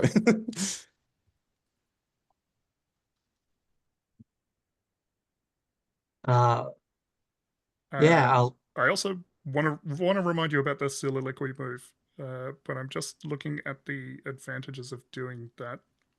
I mean, the advantage is that you get to say what happens, and I will make it come true. So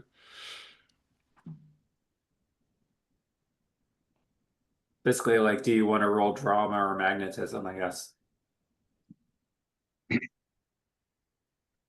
oh yeah, so I think this is a dramatic moment. Yeah, maybe you're walking towards him with it as if you're presenting it to him, yeah. or something as part of this speech. Yeah, I like that. So yeah, and I'm gonna pretend I've turned, um, and like Pedastelar, enough. You have proven that you are mightier than all of us, mightier than my mentor, mightier than any wizard that has existed. You have laid low the elves. You have destroyed realms near and far. And I'm walking as I'm going towards looking in shock. Yeah, Cheeks is looking in shock. Um, and I'm slowly walking through the rain and the mud and I know I'm not worthy, but if you would have me, I would be your apprentice. I would give you this orb as a token of my obedience and loyalty. And I'm coming up to him. And and when I'm close enough, I toss it up so that he has to like kind of go up to catch it. So leaving himself open. All right, drama, soliloquy. Come And on. here we go. Oh, I could use oops, I'm wrong. You could use the vengeance move here. All right. It's supposed to be for violence or a stunt, but I think this fits with Oliver Lord's kind of shtick. Yeah, we'll just use the vengeance move. And I'll say Okay. yeah. Yeah, what's a good line? I um um yeah. Oh, I But can't think the of a killer one-liner. but the four will never surrender to tyranny, or Oh, right. Uh,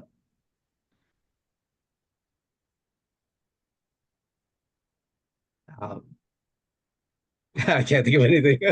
Sorry. Yes. No one liner for Good. This is your destiny. And he holds out a hand for the orb. Oh yeah. Let's do the title. Yeah. Mm-hmm.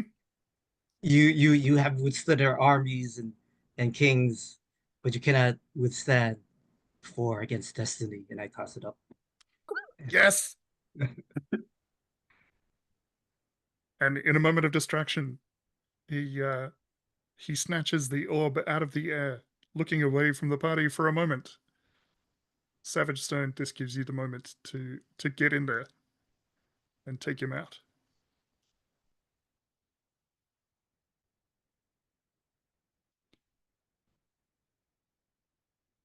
Oh, Held in Savage Stone suspense.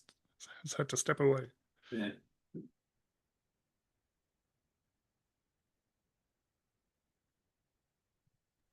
Perfect timing for a dramatic pause. Yeah. Right? Now is probably a good time to bring it up then. I was envisaging that when Cheeks was thrown from Norin's shoulder, that the audience sees that eldritch power flow through this tiny creature, and it should kill a squirrel for sure. But it doesn't. And as Cheeks lands, there is this soft glow around it as it transforms back into Norin's former master that had been with him all along.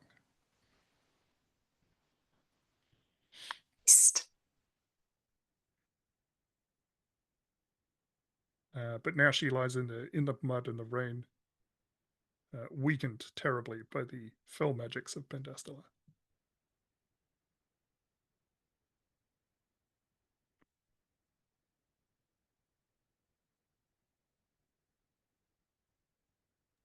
Sorry about that.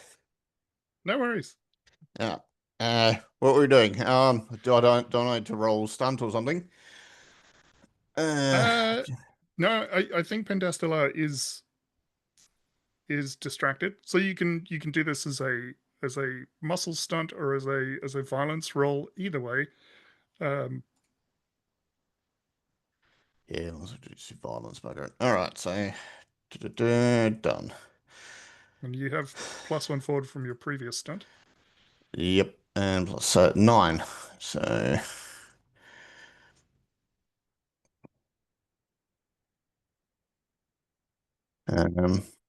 yeah, maybe he was. So I'll take harm on it, he take out. So maybe he was charging up electricity in one of his hands, his other hand or whatever, and as I stabbed him, he grabbed me on the shoulder. So it's like burnt and hurt, but he still gets stabbed. He does get stabbed, and as you stab him while he's holding the orb, it is enough for the orb to begin to glow and overflow with power, and he sort of shocks you off with the electricity, but it's too late as this mystical energy builds up and the orb shatters, coating him in this kind of mystical power.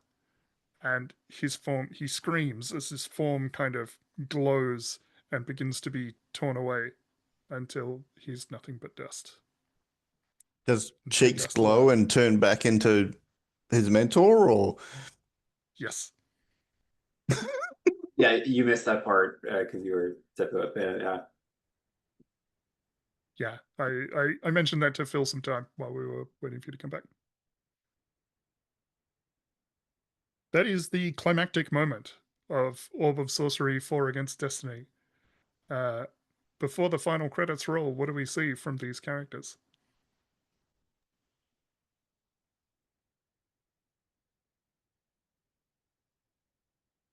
See, there's some movement where the stone collapsed, and Kirla is like slowly crawling out of the rubble, and she looks over at where Pendastelar was and kind of like spits. All we are is dust in the wind. And the dust kind of like blows off dramatically.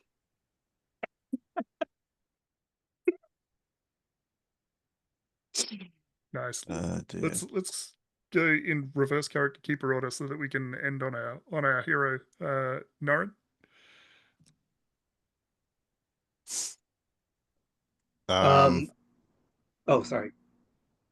No, I'm thinking you go.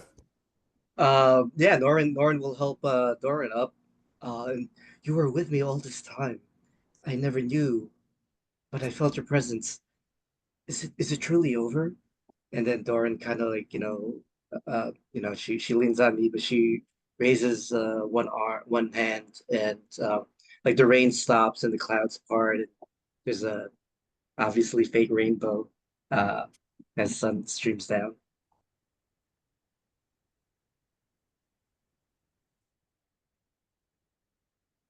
I think Betchu will make their way over to where Savage Stone is. And is it one of those things where like you collapsed and we're not entirely sure if you're alive or not, or are you sort of standing Yeah, there? my sides and shoulders all burnt from lightning, and Yeah, so I think Betchu will sort of fall to their knees and reach for it and be like, Stone, my friend, surely you must live and see your victory. I will live, and we will fight tyranny wherever we travel. Let us find a worthy tavern.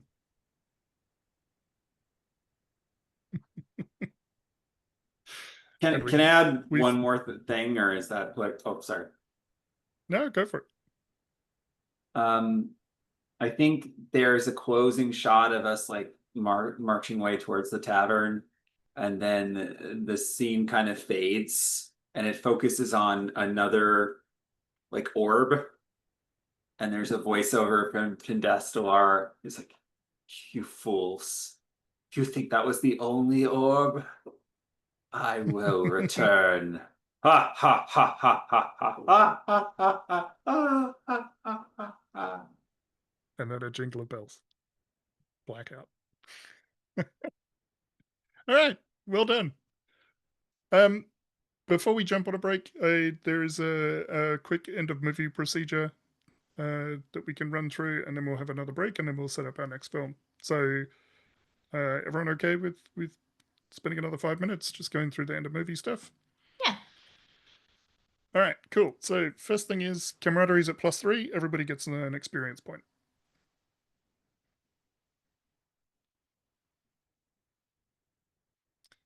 So everybody can do that, and then I'll reset the camaraderie to 0 for the next film. So you need to re-engage the audience on that. Next thing is everyone votes for the most valuable character in the film, the most valuable player in the film. For the characters, you can't vote for yourself. So all of you need to pick another character that you would consider the MVP of the film.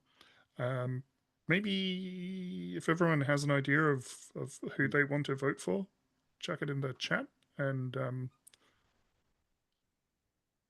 I can tally it up, and then I'll cast the deciding vote.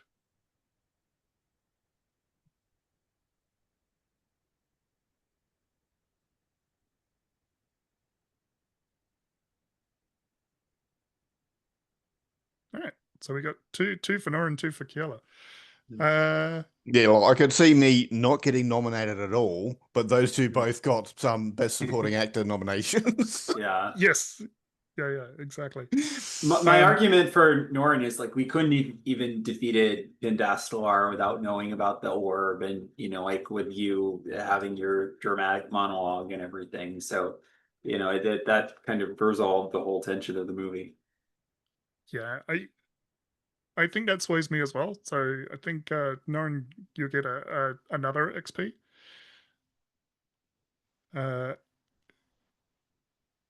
Whoever has the highest audience interest gains 1 star power and 1 XP. We've got three Three-way PCs tie. on 3 Yeah. and 1 on 2.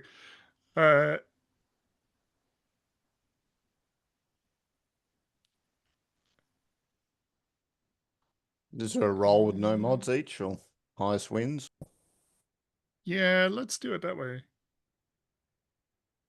Let's leave it up to chance. 8. 3.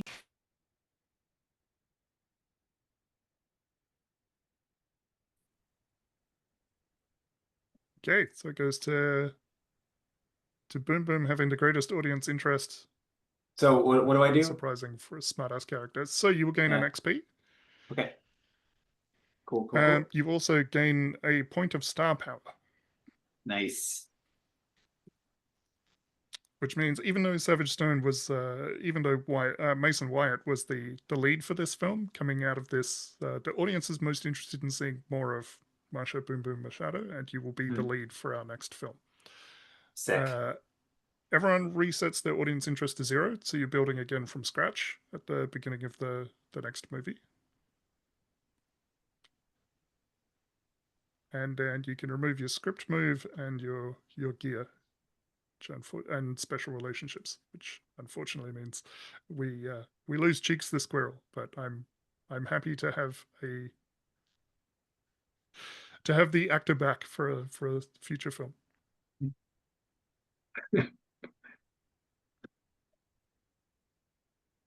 And with that, Does our we harm are ready. Sorry? does our harm clear too, or okay? Yes. Harm clears because it's character harm, not actor harm. That's a good point. I didn't have that. And Cool. in Conan the Destroyer, Grace Jones was so rough with a stuntman, they started not wanting to work with her, so they had to get the actual proper actors to work with her because she was just too rough. Yeah. Apparently, something similar happened with what's the actor that played Gimli in Lord of the Rings? Yes. Oh. John Rhys Davies. Yeah. John Rhys Davies. Apparently, his facial prosthetics. I don't know if he was allergic to them or something, but they caused like problems for him. And so when he got into stunts, he'd just be like, "Okay, who's coming at me in what order, and I'll just hit you." Yeah. So he just used to hit the stunt people with his fake axe, and they would fall over. Okay, well, let's come back at 10 past, and we will set up the next film.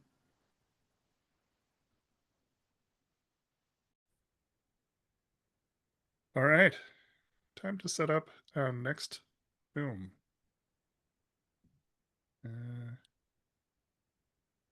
Hang on, struggling to make Windows do what I want, as always.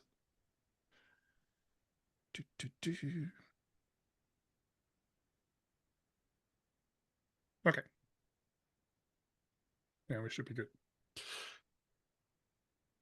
Okay, so the first step is to pick one of the scripts that suits the subgenre of film we want to portray. So I've restored the movie scripts tab so that we can see all of those. We've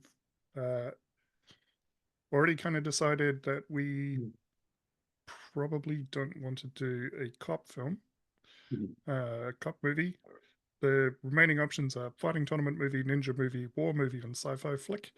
And or we could do another barbarian film. We could jump straight into Orb of Sorcery 2, The Revenge of Pendastilla, depending on what we want to do. If Boom Boom is going to be the lead for next movie, it kind of logically seems like fighting tournament might be good. I think Ninja would probably be too similar to what we just did because it describes a lot of magic stuff. So I'm kind of torn, and I know for sci-fi flick we were talking about doing that for the finale. So I'm kind of torn between fighting tournament and war, but fighting tournament again would probably fit better with her as the lead. But I'll go with whatever other people want to do, obviously. I'm definitely into fighting tournament. Blake, Rod? Yeah, I'm happy with fighting tournament or war. At this pace, we'll probably do 3, I think, in this series of 5. So if we go third film, sci-fi, big budget, and whatever for the second one. I'm good with everything. Okay. Sounds like fighting tournament movie is where we go. Next is determine who is the lead. This is the person with the highest star power, which we've already established is Boom Boom Machado. So we have that sorted. I think there's some kind of promo with her gem, like it's used as part of the setting for the movie or something, or like there a lot of product placement and stuff. So Okay. So each player starting with the lead picks one move from the list for the chosen script.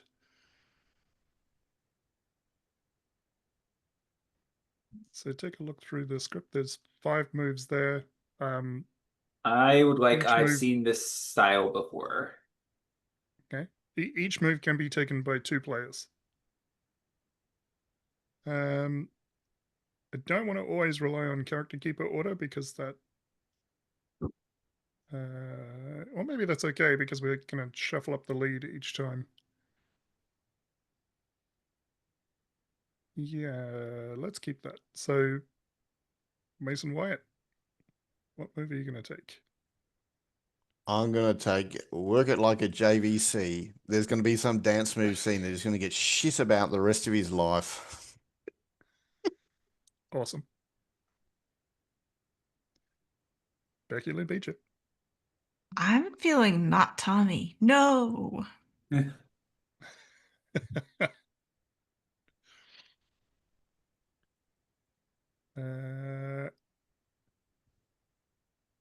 This is a move that can kill another PC, by the way. Just straight up. And then Oliver Lord. Let's see. Some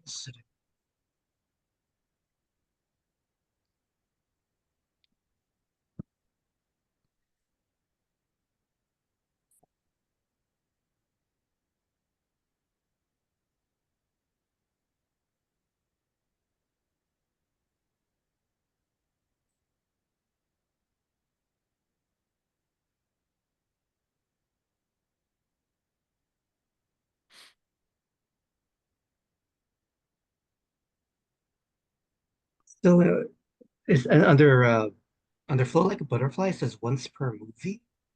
Is that right? Mm-hmm. So for the whole movie, just one.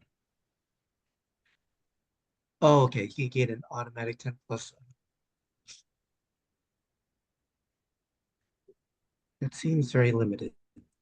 Um, I'll do I'm just going to check the book and make sure that that is. Yep. It's It's basically once still per like an movie. extra vengeance move, I guess. Yeah. But yeah, it doesn't seem as powerful as some of the others. Mm. Yeah, I better take Kansas Stone.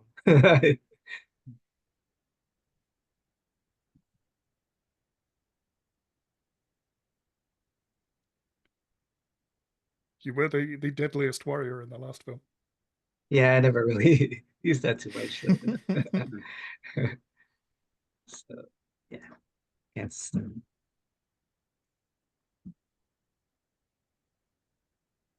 Taking Hands of Stone. Yeah. Okay. Uh, so then after that, each player picks gear for his or her character and name their character. Under the gear section for the fighting tournament movie, I think it says nothing. Everyone has his or her fists and appropriate outfit to his or her fighting style. That's it. Take a moment to think about your fighting style and the outfit appropriate for that.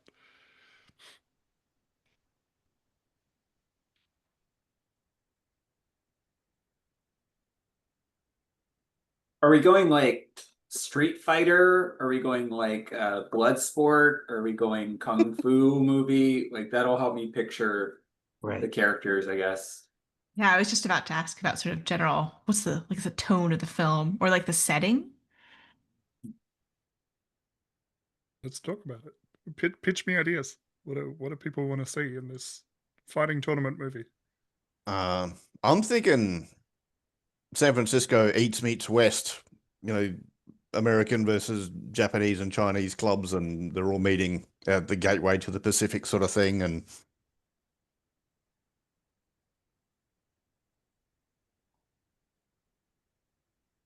Okay. Given that in canon, death is on the table? Do we think this is like underground betting? Oh yeah, for sure. Gritty. Yeah. Okay.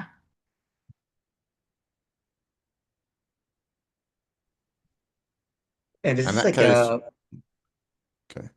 I was gonna ask like is this something where every player is it's kind of like every man on their own, kind of like we're not a group. I mean, I It guess depends that. on our relationships, probably. Oh, really? Yeah, I guess maybe that goes into motivations, or it's tied up with the motivations for these characters. Like, uh, is this like a team versus team kind of fighting scenario where you're representing a faction to see which faction is going to come out on top? Is this a there can be only one sort of situation?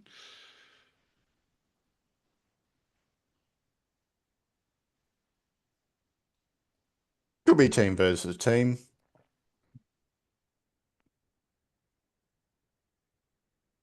So then the next question I have is, are you all on the same team?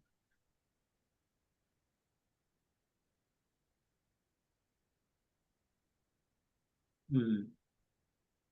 I'm looking at the relationships, if we wanted to use the random relationships, and it seems like a lot of these are like students at the same dojo, rival schools, family, own a business together, tourists, childhood friends. Maybe we could So with have two that, versus two, like rival dojos or something. ooh, I like that. Inherit tension. Mm-hmm. In that case, my uniform is double denims. I'm going acid wash, black denim jacket, and jeans. Nice. Canadian tuxedo.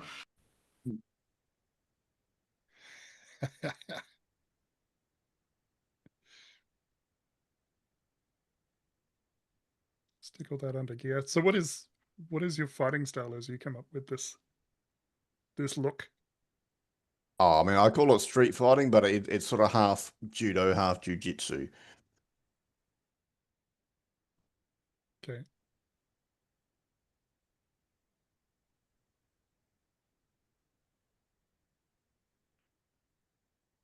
And who is going to be teaming up with the lead?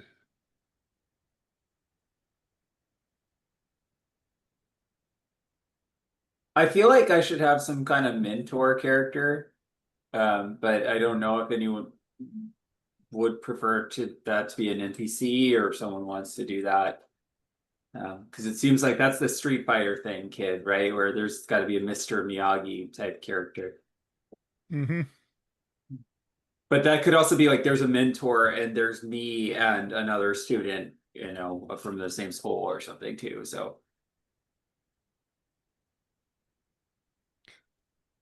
We can also save the determining who's on the Hmm. same team as it's kind of like what she's dressed like. She's very like Street Fighter, not Street Mhm. Fighter like the video game, but like, bare knuckle a fighter of the boxery. streets and not a Yes, street fighter exactly. character. Or is Or it like people that from kind of different like, dojos? Could it be people from different dojos sort of enter the competition, but it's random who you're teamed with? Mm-hmm. So there's sure. some people that don't want to be teamed with others, and other people that want to be, and Tension within the team as well as between. yeah. Mhm. Okay.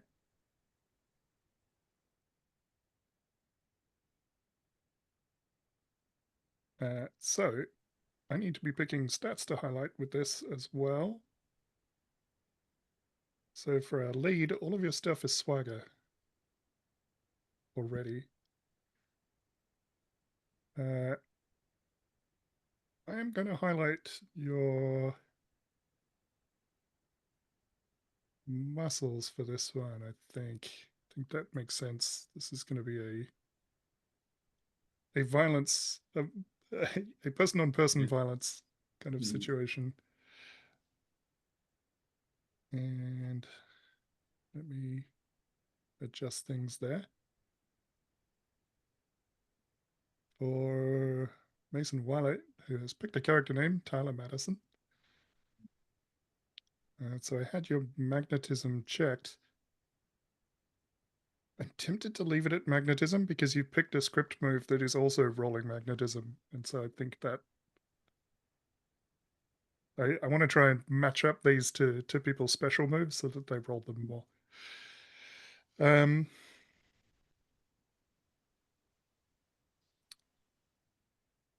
Which means that for Becky Lynn Beecher, I'm swapping muscles over to drama. Yeah, I think that makes sense. I think in between films, she's been working with an acting coach, and she's ready. She's been preparing.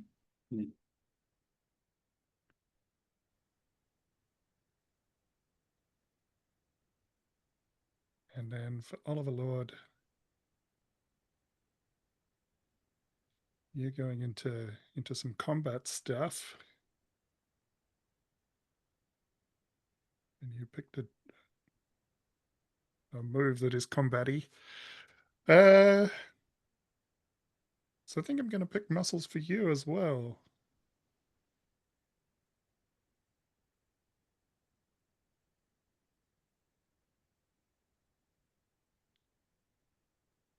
Okay.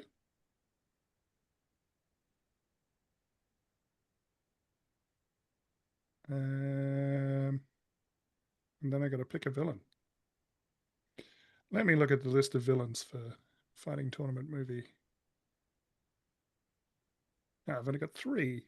So we've got Mr. Big, the bloodthirsty monster, or the Darwinist.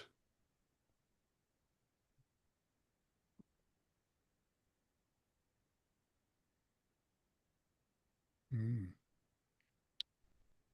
going to throw this back to the cast. What is your preference for villain in this film?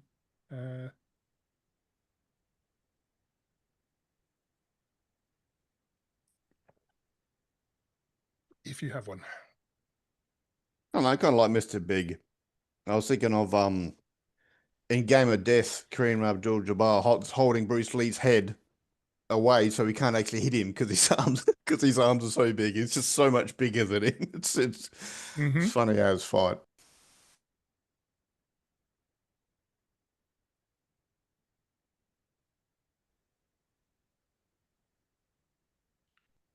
Is everyone else okay with Mr. Big as a villain option? Absolutely. Yeah, I think it makes sense. Their motivation, they want to be on top and they want to stay in control.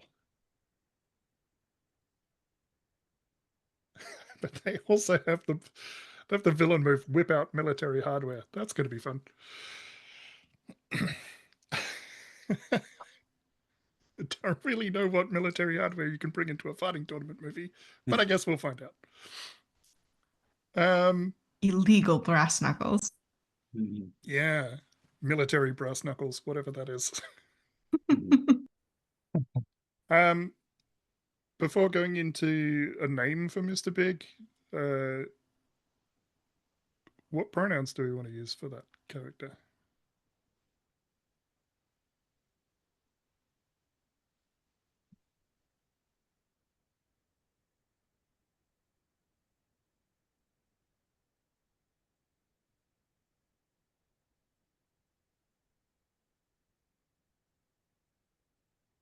We just had a he him villain. Let's go she her. She, her. Go with that.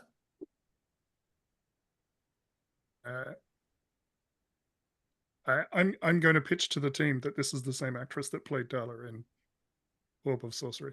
Yeah, absolutely. Which is sorry, did you say so this? much fun given that Boom Boom is going to be the person that takes them down. Yeah, I think whoever the mentor is for me, their rival was this woman, right? And like they fought before in this tournament and my mentor lost. So this is kind of like a revenge thing.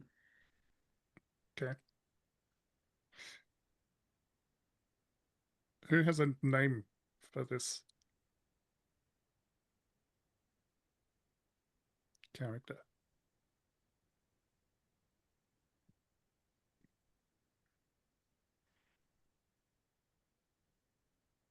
And this is the villain, right? The she her. Mhm. How about Athena?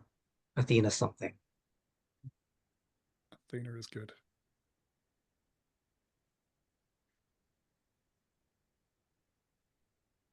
And her nickname is Thunderbolt. Or it was when she was a fighter, anyways.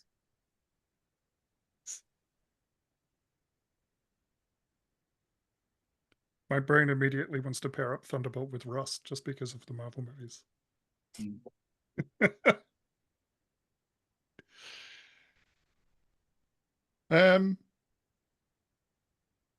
Okay, so we have a villain. Chosen highlighted stats. Maybe the military hardware is like, you know, she was ex-military and it's like, yeah, this is secret underground fighting ring, you know, like with all these military mercenaries and stuff. And I don't know. Or she's a military contractor. I don't know. Something like that.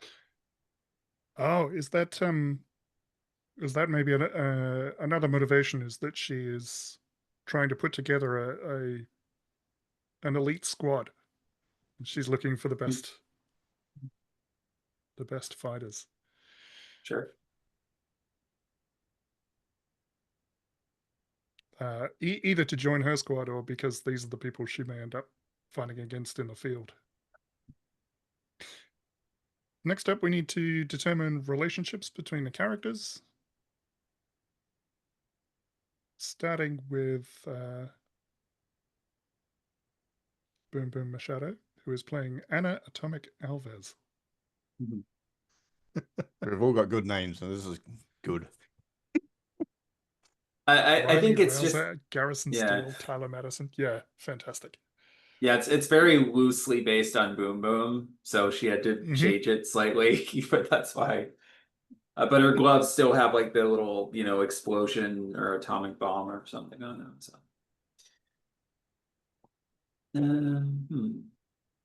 yeah, you know, if someone wants to be my mentor, that'd be cool. But otherwise, I can be. No, I want to fight you. I want to have a fight With you. I think it'll be good. I'll be a different faction. So you want to be from rival schools? Yep. Okay. Yeah, I'm into that.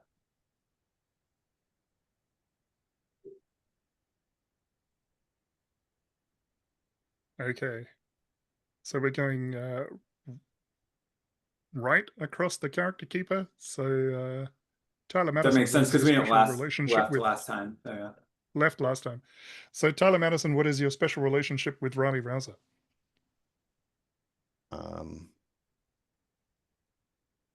Is there a list or something I'm supposed to be looking at, or? There is a list if you want it. Okay. However, you are free to make up your own thing.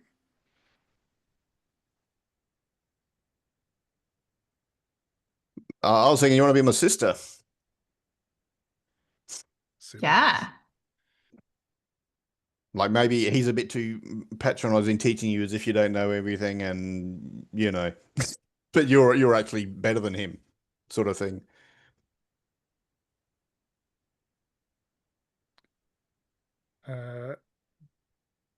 Younger sister or older sister? Oh, to be younger because he's patronizing. So. Yeah. Patronizing can work in either direction. Yeah, he's not an arsehole, but he just knows better. Bloody mansplaining. Yeah. This is where my brain wants to go. Blake, mansplaining is when a man explains something to you as a Riley Rouser, special relationship with Garrison Steele. Well, I rolled family first, but I feel like I don't necessarily want us to all be family. And I rolled loved the same person, so romantic rivals. Oh, I like that. Yeah, who do we think it was? / is? Oh, it has to be another competitor, I assume. An NPC competitor? Okay, yeah.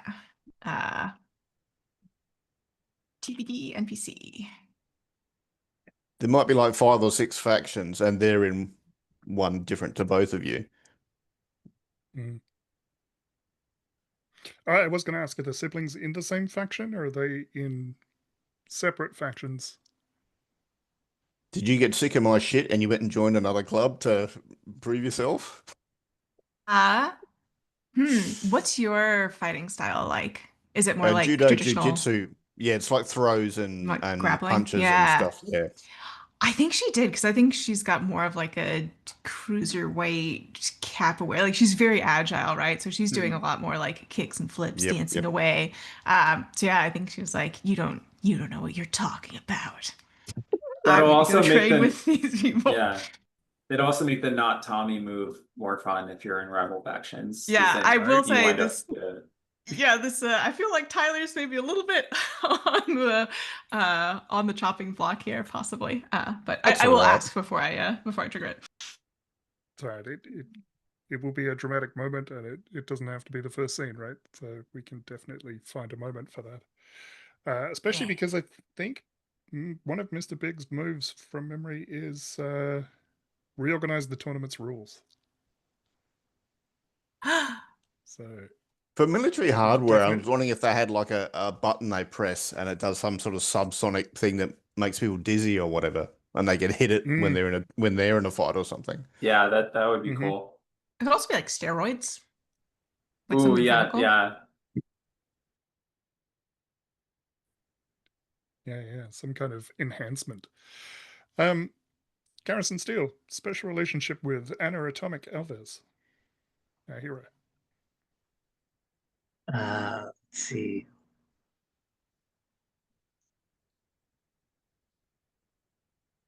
Uh,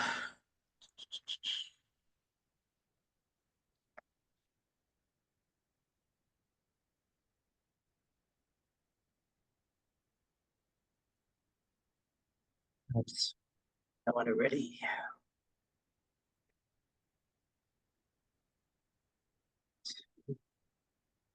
It's an heirloom for your shared fighting stuff. I don't know. The villain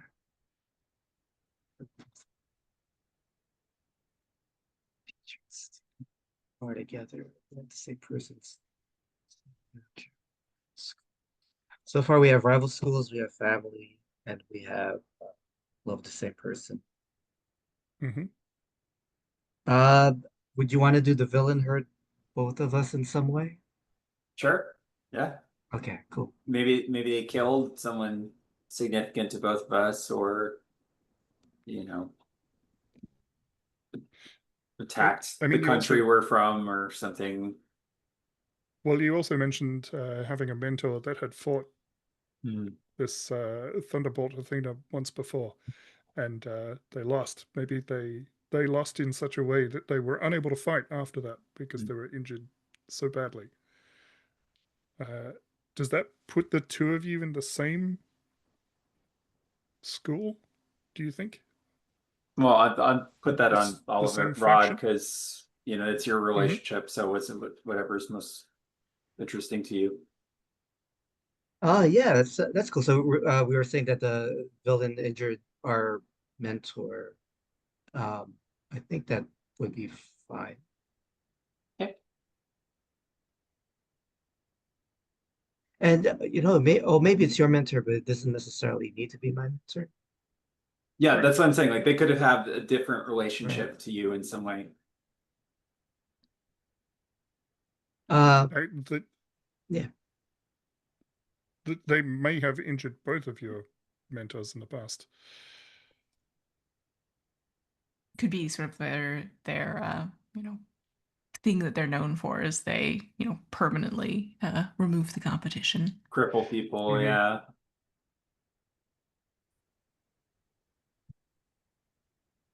Yeah, I kind of like that. I kind of like that. Our both our individual mentors were injured. Nice.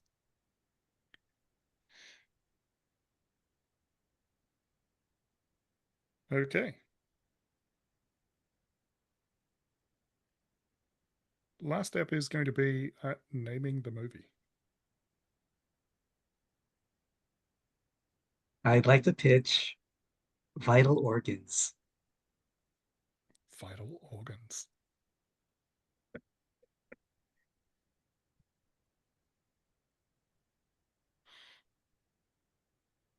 I would really love to, as I said before, tack on a 4 against something to all of these movies as a subline. Does anybody have a pitch for that? Maybe 4 for the championship. Or against the bell, if we're going for like a boxing style match. Yeah, I was thinking like 4-punch TKO or something, but it doesn't really fit with the direction we were going. What was Athena's nickname? Thunderbolt. Right, so 4 against Thunderbolt. Or against the thunder. 4 against the Thunder. 4 against the Yeah. storm. Yeah, Oh, yeah, that's good. Okay. Also, if we call it vital organs, there should definitely be like in the like a baseball organ, but like it's in this underground fighting arena. So like people get like do do do do do when they come in. Dit, dit, dit, dit. Okay.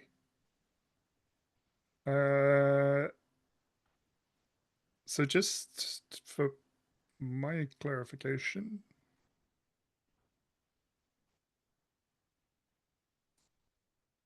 Rod, for your relationship, it should be hurt Anna and me. Because oh, okay. Tyler is Blake's Oh, character. yeah. Gotcha. Okay. And then, so what are the factions that we've established? We've established that Anna and Tyler are in different factions, and Tyler and Riley are in different factions. Are you all in different factions? No, we were talking in chat. Anna and Riley are probably in the same faction. Anna and Riley in the same faction.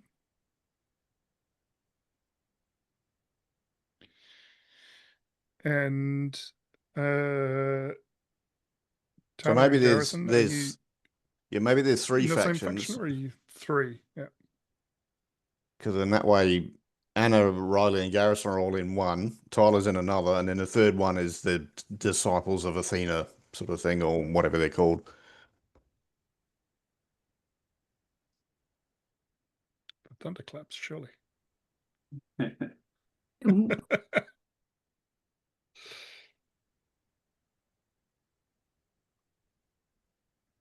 Okay.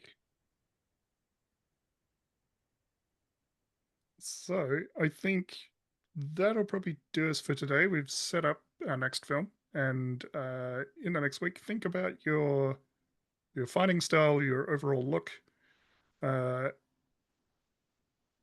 Maybe think of potential names for your factions coming into this, so we can do a theme gang kind of situation. Other than that, everyone gets an experience for the session, which I think gets 2 of you to 4 out of 5, so almost there. If we do get to 5 out of 5 experience in the next session, which we're guaranteed to, I guess, because next session you'll get 1 more at a minimum. The things you can do with that are you can increase one of your statistics by +1 permanently. I think there's a limit on that. I think they can only go to +2 that way, but I might be wrong. I will look that up later on and figure that out. You can take another move from your playbook. The book says that once you've taken all of your moves, you can start taking moves from the other playbooks. I'm happy to be pretty open to that. If somebody wants to just take a move from another playbook, then that's up to them. I'm going to And then the suggest that Anna's faction is Exploding Fist. There was an 80s Commodore 64 game that was called Way of the Exploding Fist, and I thought, well, Atomic. I'm good with that, but yeah, it depends on Riley, I guess. Yeah, that works for me. Nice. The Exploding Fists.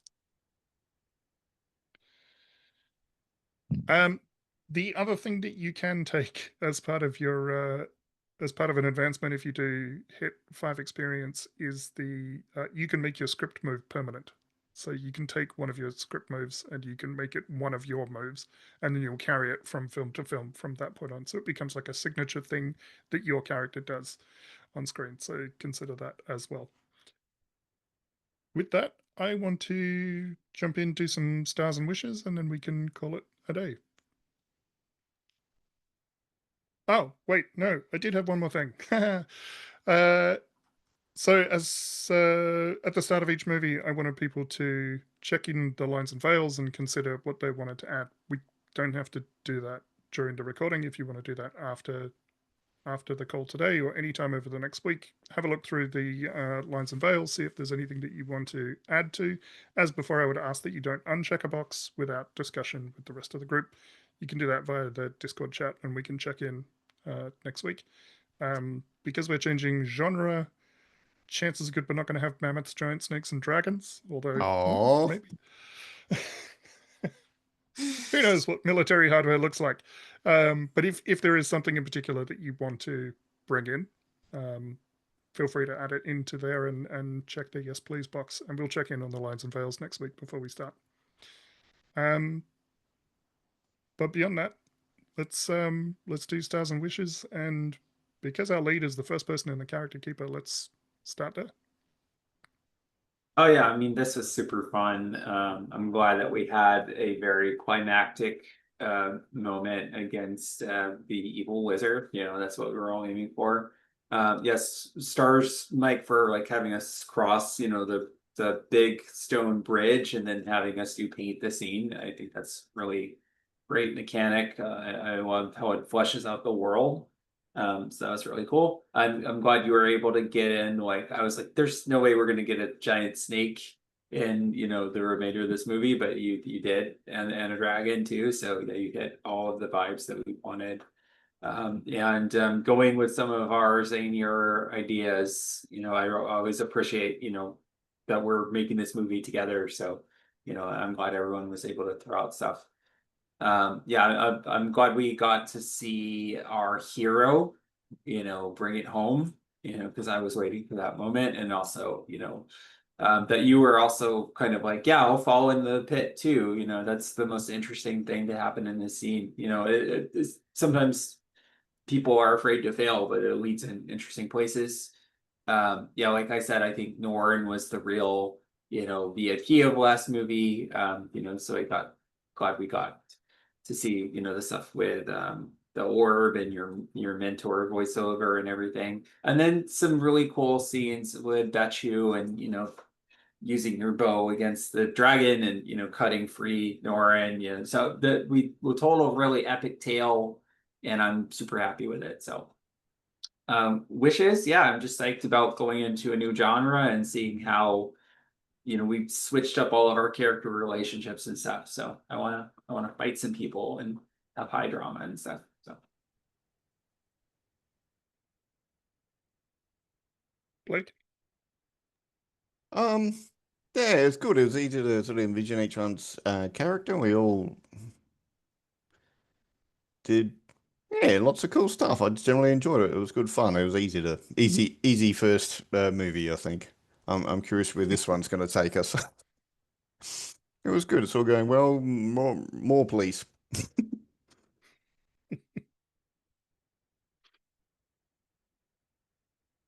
T, you're next in the character keeper. Yeah. I also really enjoyed it. I feel like it was a nice, satisfying conclusion. I really like Norrin coming up with the idea for the poison from the snake and uh, sort of taking on this advisory role, but then also being really, really critical and getting the orb where it needed to be. I really enjoyed Boom Boom in Darla's death scene and that dramatic moment, really adding that the spice of vengeance to the scene. I also I'm sort of imagining like the scene of Stone like hacking all the zombies and like somebody like off screen tossing limbs across. And I thought that was like a great barbarian moment. And also I really enjoyed the failure of grappling crossbow being that Norin got wrapped up against, or I guess on this dragon that was menacing Stone. So lots of great moments. I had a great time. Yeah, I agree with everything that's been said. Mike, I appreciate the knowing when to give us space to do our silly, corny things, and then giving us a lead to follow so that we can keep the plot moving. I thought that was a great balance. Uh, Blake, yeah, fighting the dragon skeleton was cool. The last line was cool. Let's find a worthy tavern. Was fun. Uh, Alex, yeah, bringing Darla into the battle on the bridge was a great idea, and having that be her death scene as well was wonderful in a tragic way. And T, the jumping onto the dragon at the end, and trying to cut it, and all the stuff with the the device and the Orin was fun. I think my favorite thing to highlight though was the reflection of Betchu and Savage Stone's oiled up muscles. Hmm. I thought it was the best. That was so funny. Yeah. So, thank you. And I especially liked that there was so much lead up to it. It was like cut, cut, cut, cut, cut, and then failure. Absolutely beautiful moment. People will be talking about that in the forums for years. I don't have anything specific to start. I had an absolutely great time, but I was too busy running around after you trying to make sure that things are working that I didn't actually take a lot of notes out of this. I'll rewatch the recording, but yeah, I loved all of the moments of this. I'm surprised that in 3 hours of gameplay we managed to get through a barbarian film that felt like it had a sufficient sort of middle, beginning, and end. So thank you all very much. I look forward to seeing where we go from here with our fighting tournament movie. And if you have any recommendations for fighting tournament films for me to watch during the week, it's I'll see what I can get to. Yeah, definitely Bloodsport. Definitely. Well, I'll do that off screen. I'm sorry, because then I could go all day. Yeah, no, that's all right. The one that sprung to the top of my mind was The Quest, but okay. Well, I will see you all next week, and let me stop the recording.